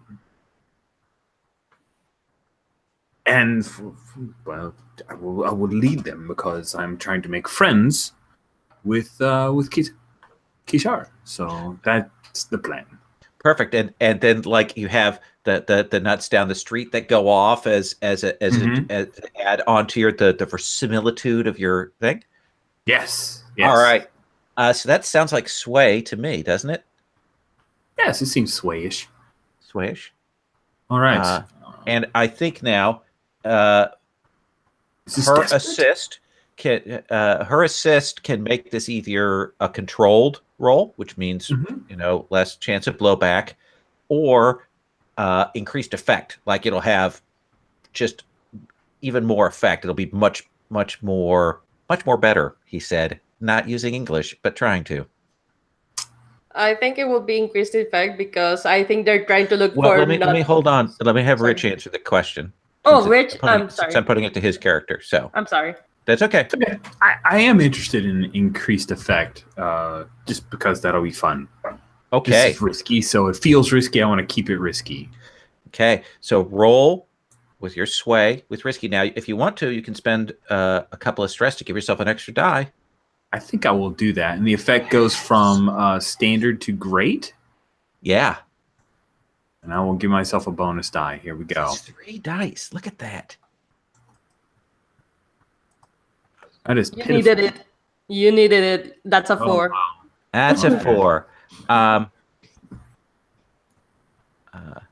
So here is what I think is going to be the situation. You will set that off. You can bring them down that they're like, what? Who was it? Describe him to us. Describe this villain who destroyed the nuts. And what is it? What is it you sell them? What's the bill of goods that you're telling them? I sell them on. I give a perfect description of. I'm sorry, I can't remember the name, but I know Irfan would. Guy who choked on dates. Perfect. Leisha. Yes, Leisha. Thank you. I start that and I shift. No. It's the guy who's whispering a lot. Him. And So you're gonna make him more pissed off at us? That's the That's the plan. that's the consequence? Is I that the think- consequence? I think then they will take off running down that road. And I like Maria's suggestion that this pushes up that clock on Leisha. Does that seem cool with you? That seems great. There'll probably be a brief epilogue scene afterwards where Leisha goes, What do you mean nuts? I'm allergic to nuts, and there's that whole thing. So you get a hold of this box, and you can bring it out of there. Get the names here. Banafshe. It is heavy. It is heavy as hell.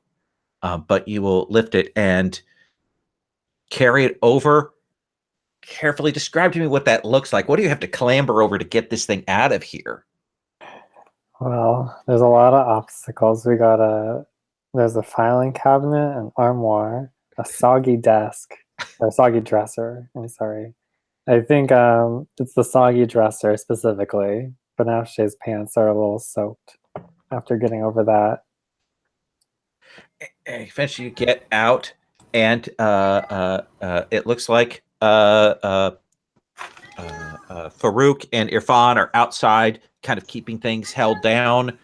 It's you and Esta, and you have this box. Yes.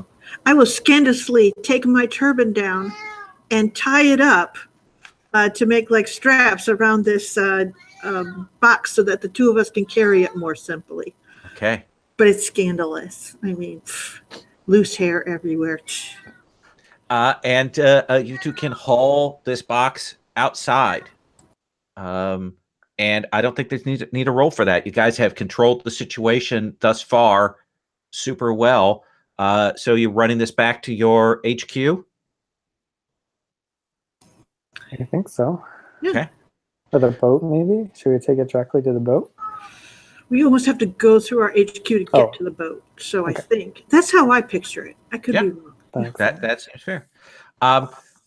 So let's cut to the four of you back at the boat. It's probably the doors of the great light of the big fire in the center are kind of getting shut, so it's it's starting to dim a little bit. And the four of you are back.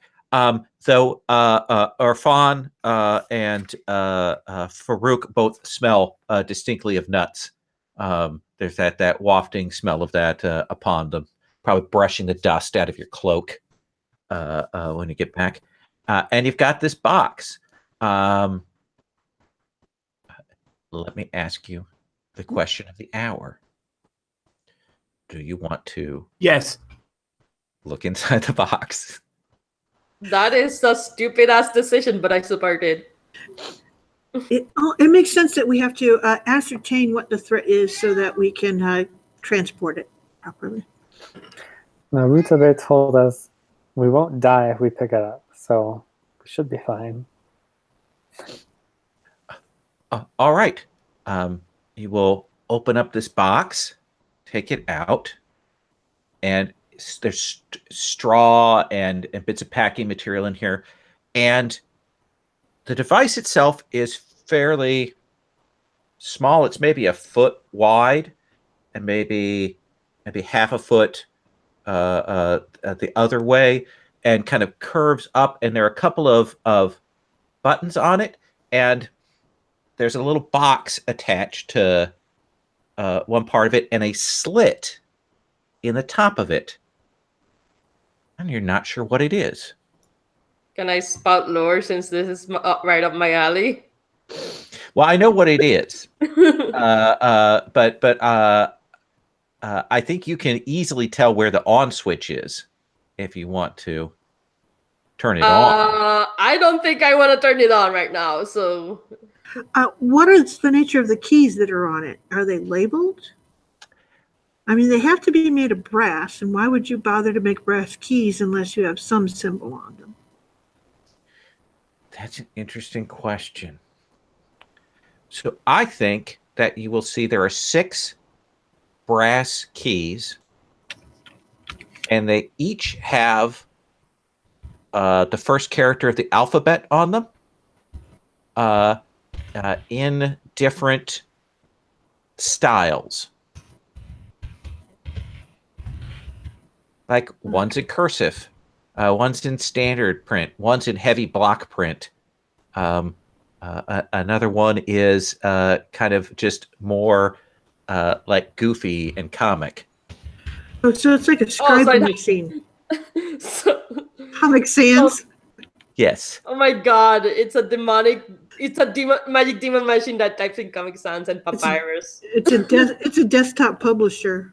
Yes. Demonic desktop publisher. I understand. It's Microsoft Word.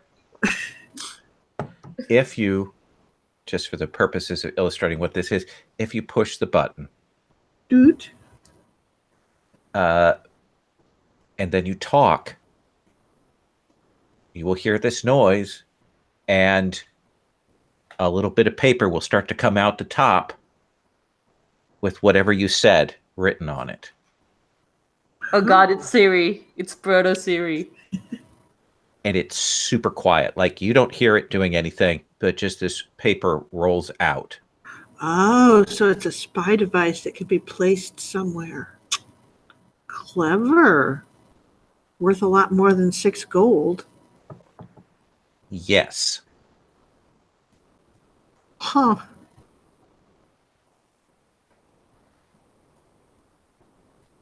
Wow. Amazing. Okay. We have our client. We can do what our client would like us to do, or we could deny that we were able to get a hold of it. Remember that we are honorable. All right. We are honorable, but still accessories to other crimes. All True. right. Maybe this is the tipping point, what makes us not honorable. There's some discussion about that. What does Irfan think? It's worth more than 6 coin. I think we should. Perhaps we should be asked. Perhaps we should ask to be paid more then. Yeah.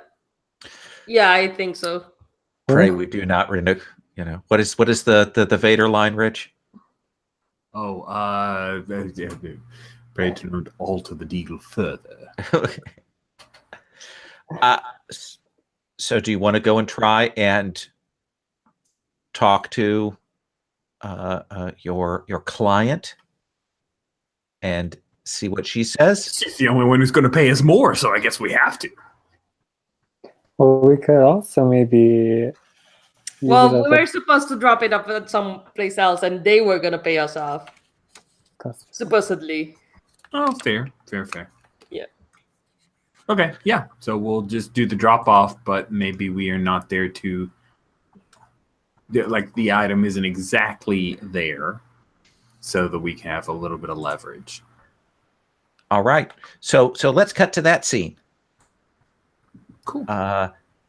Again, guys go down through your walkways down to the boat, and head out. The boat is super quiet, and it glides out onto the dark waters of the river.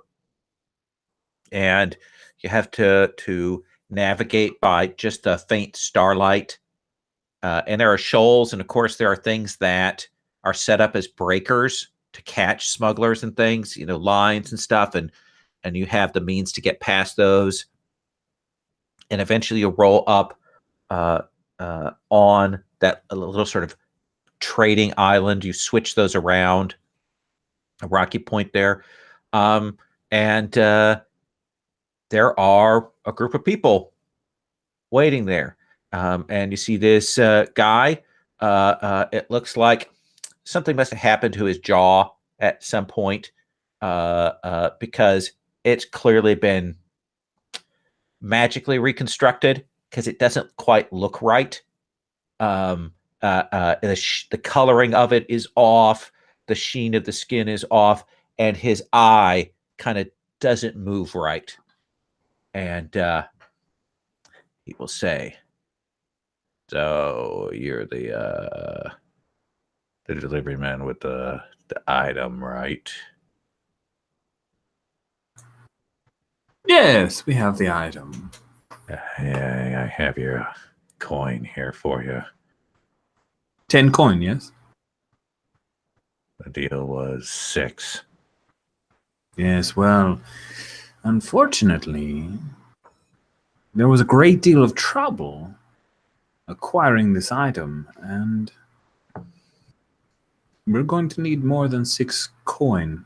We know exactly how valuable this will be to anyone who holds it. Don't wish to keep it, but we also feel that a fair recompense of 10 coin. Let's have you. I think he's looking at you. You guys are kind of on equal footing here. He's got some dudes with him. He kind of looking. He's judging the situation. Let's have you roll sway. Okay. I want to assist. Okay. Spend a stress and give him an extra die. How are you assisting? Are you looking menacing? I think I have, like, instead of doing my light load, I have like heavy load, and I have like big bombs on me. Okay. So You I have look big menacing. bombs and you cannot lie. Okay. That's true. Is this a risky or controlled? Let me think here. I think we're risky. Okay. Okay. I'll live with that. I think we're straight risky standard. Okay. And then I don't want to host this, and there's a lot of corn on the line, so I'm going to spend some stress. Okay. Oof, that gets me up to 6 stress. Okay. Can't recover all of that by doing our thing, but I have 2 bonus dice then with the help. Yeah. And okay. Yeah. All right, here we go. A lot of dice. That's a 6. Super. You guys are kind of assholes. Sorry you feel that way, but you can ask the box if we are really.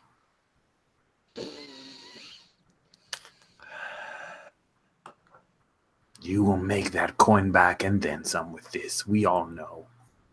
Yeah. Stop it, Silver Tongue. All right, here you go. Reaches in, see him count, and clearly he scrapes the bottom of his coin purse to get that 10th coin. Ooh. And he will spill it out into your hands. There you are. Take your filthy lucre. Thank you. Thank you, my friend. The item. Yes, of course. And I reach for a panache to bring it forth. You will pardon me if I test it before. Just make sure that you don't shake it like this. It will blow up. But otherwise, go ahead. Wait, what? That's what we were told. I haven't and shaken it that way, of course. he will open it up and he will go, "These guys are assholes." Put something. How's that go? I like that what it already says on there is, this thing is worth more than 6 coins. Oh yes, there's a whole conversation on it. We did. Tears that off, crumples it up. All right, I'm satisfied. Puts the lid on it and he goes. And he and his men will walk off to another concealed dark boat, and you guys can make your way back with 10 coin. Where the fuck do we put 10 coin? That is a really good question. 2 in our pockets We got- and How do 2 I- We in don't our have vaults. We don't have vaults. What Yeah. a horrible problem to have. Well, Come back and we're like, Stash. I asked for 10 because I expected we would get 6. Can we buy a vault? That's a good question. Can we buy a vault?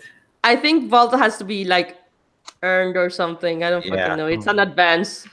Yeah, it's What one of you the layer advances. the best thing that you can do is on this downtime cycle, everybody can spend a coin to do an extra action to train. Okay. That is a good way to handle that. All right. So how many coin do we get each? Because we have 10, so that's someone gets 2 more, I think, or there's 2 left over if Right. we divide it evenly. Well, I think Irfan should get 1 at least for getting us the 10. Thank you. Thank you. And I think I should get 1 because I got bombs. Your rolls finally came through. Yay, my bombs finally came through. And besides, Yes. you're going to have to pay for therapy now. So Yeah, Yes, that's I do true. have to pay for therapy now. That's true. Yeah, I'm fine with that. Yeah, y'all can take the next one. All right. So let me walk through the downtime procedure. We'll do that procedural bit here. You've got 10 coin, which is a major score. That is major. I'm going to say that There were nuts involved. there were nuts involved. It was crazy. So one of the advantages you have is, let's look at this, is Take -1 heat. -1 heat. So this was a little chaotic and loud. Oh yes, there were nuts involved. Yeah, so I think it's going to be then with the before heat -1 will be 3 heat. We are at 7 heat now. Nope, you're at 4 heat now. No, we were at 7 because it had 4 already. No, you guys took that down last time. It was at 1 heat at the Oh, start of then the it- session. Oh, okay. Then in that case, Yeah. okay. So we we're at 4 didn't heat. update it then. That's on us. Yeah, Um, yeah. I put it back. Rep. So I think then let's look at the rep. These people were a tier higher, so I think you're going to get 3 rep on that one. Boy, yeah. So that's pretty good. Won't worry about that. We'll worry about entanglements later. Let's go ahead and do the downtime actions. I'll do the entanglements at the start of next session, just because that's Wait, easy. where does rep go? I just want. I'm trying to Sir, learn. on this. the troublemakers. on Oh, your yeah. I sheet. just asked. I see it now. Okay. Yeah. Okay. I have an idea for what I want to do with 3 downtime actions. Okay. Because I will spend that coin for an extra downtime. Okay, so let's go ahead and let's walk through your stuff. And what do you want to do? I want to keep training prowess, so I get to experience some prowess. I'm 1 away from leveling that. That's awesome. I want to indulge my vice, and then I want to work on my progress clock. Someone else take care of heat, probably, if we need to. Sorry, what was the third thing you're doing? Work on my Your project. The project, yeah. Okay. So let's have you roll for your stress relief first. That will be prowess, since that's my lowest. Or it's indulge vice. So never mind. I'll go to indulge vice. Bonus die 0. 6. I overindulge. Oh, So, so you get a choice. We can add another entanglement next time. You can increase the heat. You can vanish for a couple weeks, or you can get cut off. What's the how much heat do we get? 2. Okay, fine. We get more heat. Okay. Right. So what is it that happens that causes that heat to go up then? So remind me again. That was brag. Yep. I guess I brag about the nuts. Okay. And you're describe to me again the vice you're indulging in. Kinky sexy times with weird / pleasure. I don't even know which one it is anymore. Okay, your character probably doesn't even know he's lost in a haze of nut stories and weird hashish fueled orgies. So yeah, that seems fair. Yes. That seems a good way to overindulge. Yes. Darren, shall we go with your stuff next? Oh, Sure. and I sorry, I forgot to do the progress clock if needed. I was Oh, okay. gonna. Yeah, let's roll that then. All right, Tinker, risky and standard because whatever. Well, Bonus die 0. It is a 1. so it's just one section. I wanna spend 1 coin to make that increase the effect. Okay. And So how many sections would that be? so on the long-term project, when you do that, it will be 2 segments. Okay, cool. So I will do 2 segments then. 1, 2. Okay. Got it up to 4. Darren, let's come to your downtime then. Okay. So the first one, I will go ahead and try to reduce some heat. Okay. Um, Tell me how you're going to do that. yeah, I think despite the bragging that Farouk did about the nuts, I think Banafshe posed as a peddler, as a food cart salesman for nuts, of course. And I think that she's just running some like counter rumors about, they weren't nuts. There was like firecrackers going off in the city, and like, oh, it was a little festival in the block down there, and they had peanuts and stuff, but like those explosions weren't that. Okay. So for this whole nut wagon plan, what do you suppose is the ability that you want to use? What's the action you want to call it? Oh yeah. Sway?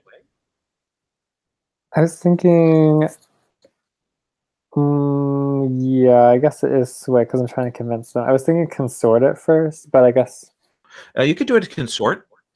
yeah, I think I would like to do consort because I see it as like interacting with people as if she knows them. Like I'm not trying to convince them of anything. I'm just like talking about the rumors and like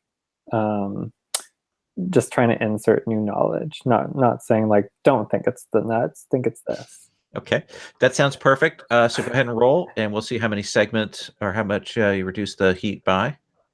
Okay. Okay, I want a prompt. Submit. 5. Heck yeah. So that will reduce your heat by 2. Got good nut lies. Do you want to spend coin to make it more effective?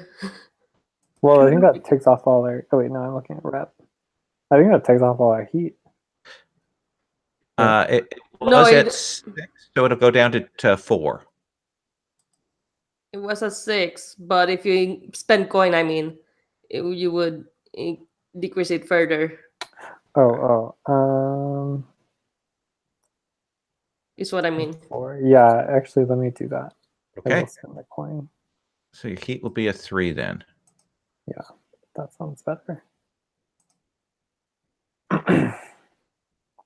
And Oh, what do you want to do for your other downtime action?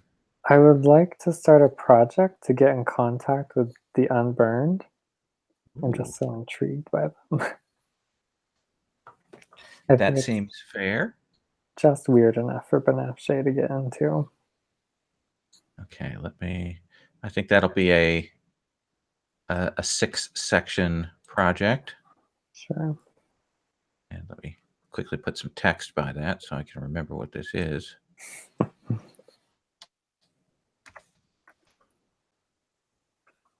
Misspell your name. And I'm also going to...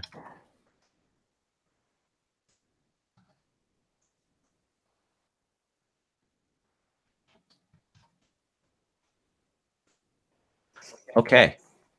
So go ahead. So a long-term project is just and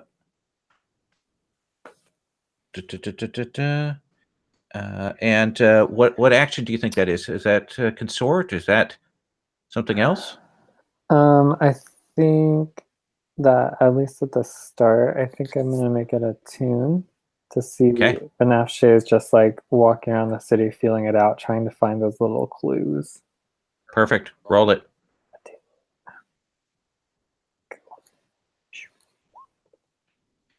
So that's 2. just one segment. Okay, that's fine. Okay. That works for me for right now. Anything else? No, I'm just gonna do the 2. Okay. Sherry. I'm going to start with stress reduction. Okay.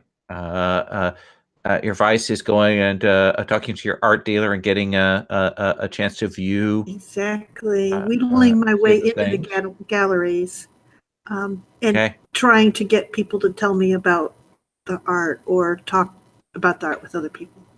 So, so I just roll my lowest category is what it is. There's actually, I believe, on your sheet an indulge vice Really? button. My God, where is this thing? It's right above your traumas. Oh, it's right above there. Thank you. Okay, bonus dice, none. Submit.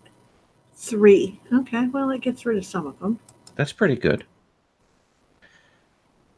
And your second?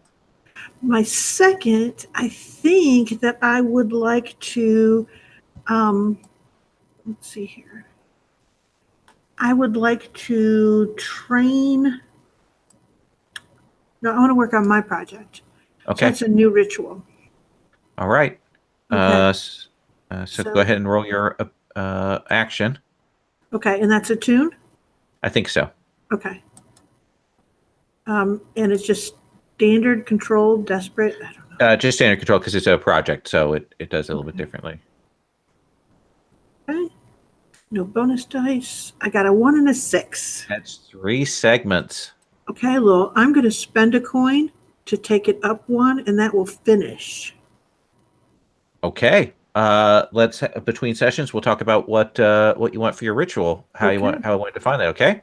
Yes, thank you. All right. Rich. Yes. You have access to downtime actions. You can acquire an axe set, work on a long-term project, recover from being wounded, which you aren't, reduce the group's heat, train in something like one of your stats or your playbook, or indulge your vice to clear your stress. First one, I definitely want to indulge my vice because I have some stress to deal with. So that would be pleasure, theater, and art. With the amount of coin he has, he would like to throw he wants to become a patron for a small theater and rent out the theater for his friends and anyone that Nusha wants to bring, because she doesn't get that opportunity. So any of her courtesan friends, they're all welcome. They all get front row seats. You can throw stuff at the actors. I don't care. Nuts. Yes, that's the thing now. Ironically. All right. Then you can hit that indulge vice button. All right. I know that's around here. There it is. I don't get any bonus dice, or if I spend coin, do I get bonus dice? Not for Vice. Okay. Spend coin. It actually makes it potentially worse for yourself. Oh my. All right. So then I just roll it then, right? Yeah. You'll clear 6 stress. How much stress have you taken? 1, 2, 3, 4, 5, 6 exactly. Oh my god! Nice. Magnificent bastard. Nice. Oh man. Hey, I got how much coin? Because I already had 3 coin. So you got 3 more. I don't have enough bullets for that. Does that go into Stash. stash? Yeah, it goes into stash. Yeah. Cool. Dash is what Which- you want to accumulate so that you can retire and not Oh, be okay, destitute. just like in Ghost Lines. Nice. Yes. Yeah, but taking coin out of stash is harder than put it in. That's the downside. So that was your first downtime action. What do you want to do with your second downtime action? Second downtime action. I'd like to reduce heat on us. Okay.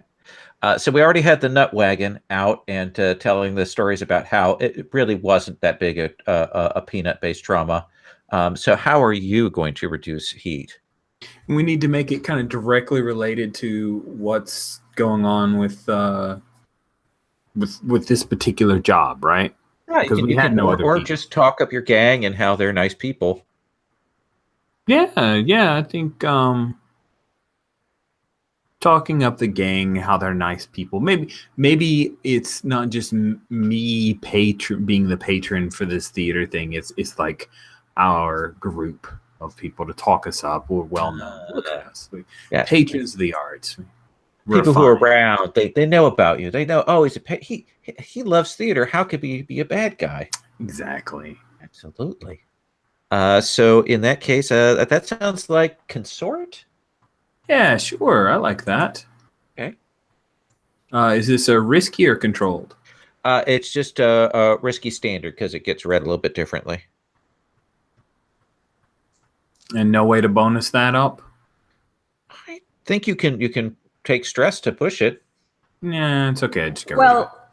Well, also, if you get a result you don't like, you can bump it up by spending coin. Yeah. Okay. So right now, that's just going to clear 1 heat from the group. How much heat do we have? 3. 3. 2 heat is how bad? Not that bad, or Yeah. Not that bad. You're still in that same first bracket of causing 1 problems. coin will take it. It will take it down by 2. 1 then? more.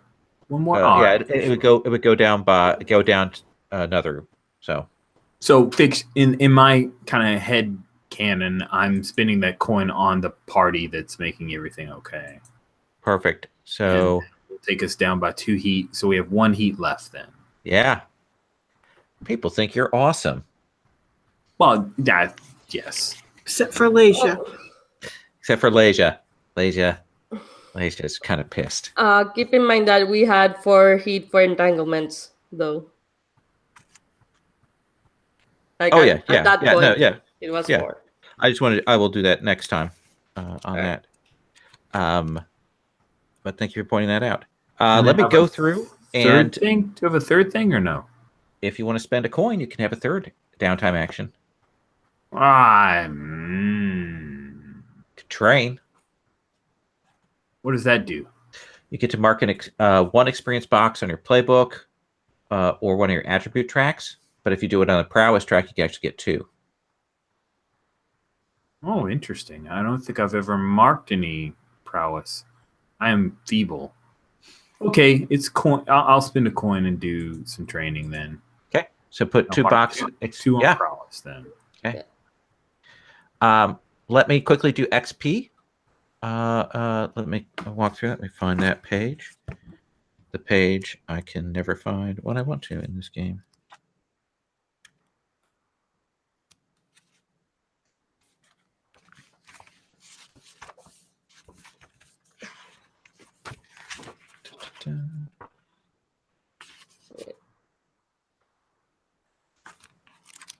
End of session for each item below. Mark 1 XP or All right. mark 2 XP. So let me start with the crew.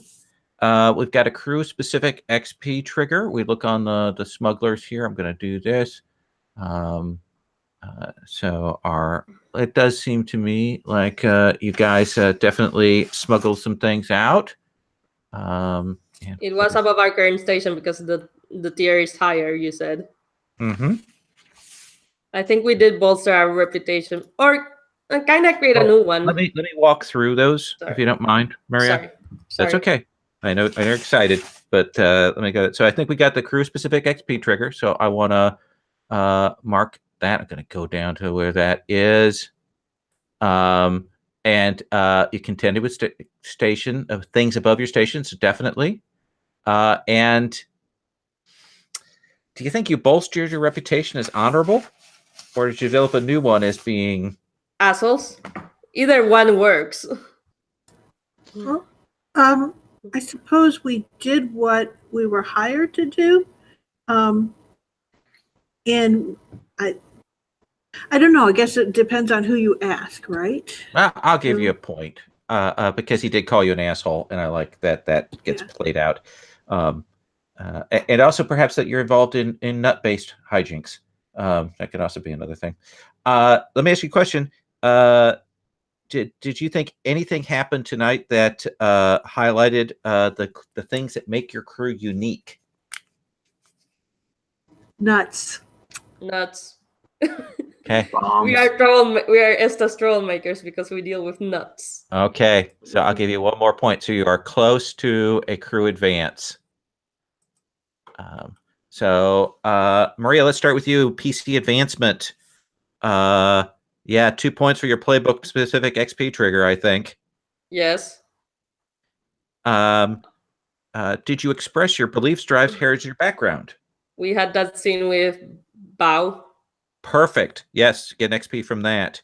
Did you struggle with issues from your vice or traumas? We had that. We had the overindulge. I don't know if that counts. No, it does. Overindulging doesn't. Okay, oh wait, no, unless you overindulge. So yeah, you did. It does. So mark a point for that. It might be 2 points because we also had the scene with Bao. That counts because I was paranoid then, right? I didn't feel like that okay colored that scene too much there. And you said I can put it anywhere? Yeah, you can put all of these XP you can put anywhere you want. Okay, I will put my last point in prowess so I can level that up. I will put my dot in finesse so I can have 2 dots in prowess. Yes. Yay. Darren, playbook specific XP trigger. What is your playbook specific XP trigger for the Mirage? I adjust the challenge with deception or showmanship. Yeah, I'm going to say you did that a lot. I tried. So I'll give you 2 points. Nice. You definitely expressed your heritage and background. You told us the story of who you are tonight. I think that's worth a point. Take it. But I don't think you struggle with the issues from your vice or traumas. No, didn't see that. Yeah. Cool. Sherry, playbook specific XP trigger? Yeah, let's see here. I addressed a challenge with planning or teamwork. I would say planning. At least I talked about I would have things set up. I had the powder and that stuff, but that I was about ready to do the ward and all of that stuff for transporting it. So I guess maybe I'll just give you 1 2 point. points. Really? There was a whole planning session and playing that out. I like that. I will take them. Express my beliefs, drives, heritage, or background. Oh, definitely got to see my explorer friend. We had tea with 3 kinds of honey. The only way that you do that. And that whole thing about the house. Yeah, I love that house. Okay. So that's a point for that. Thank you.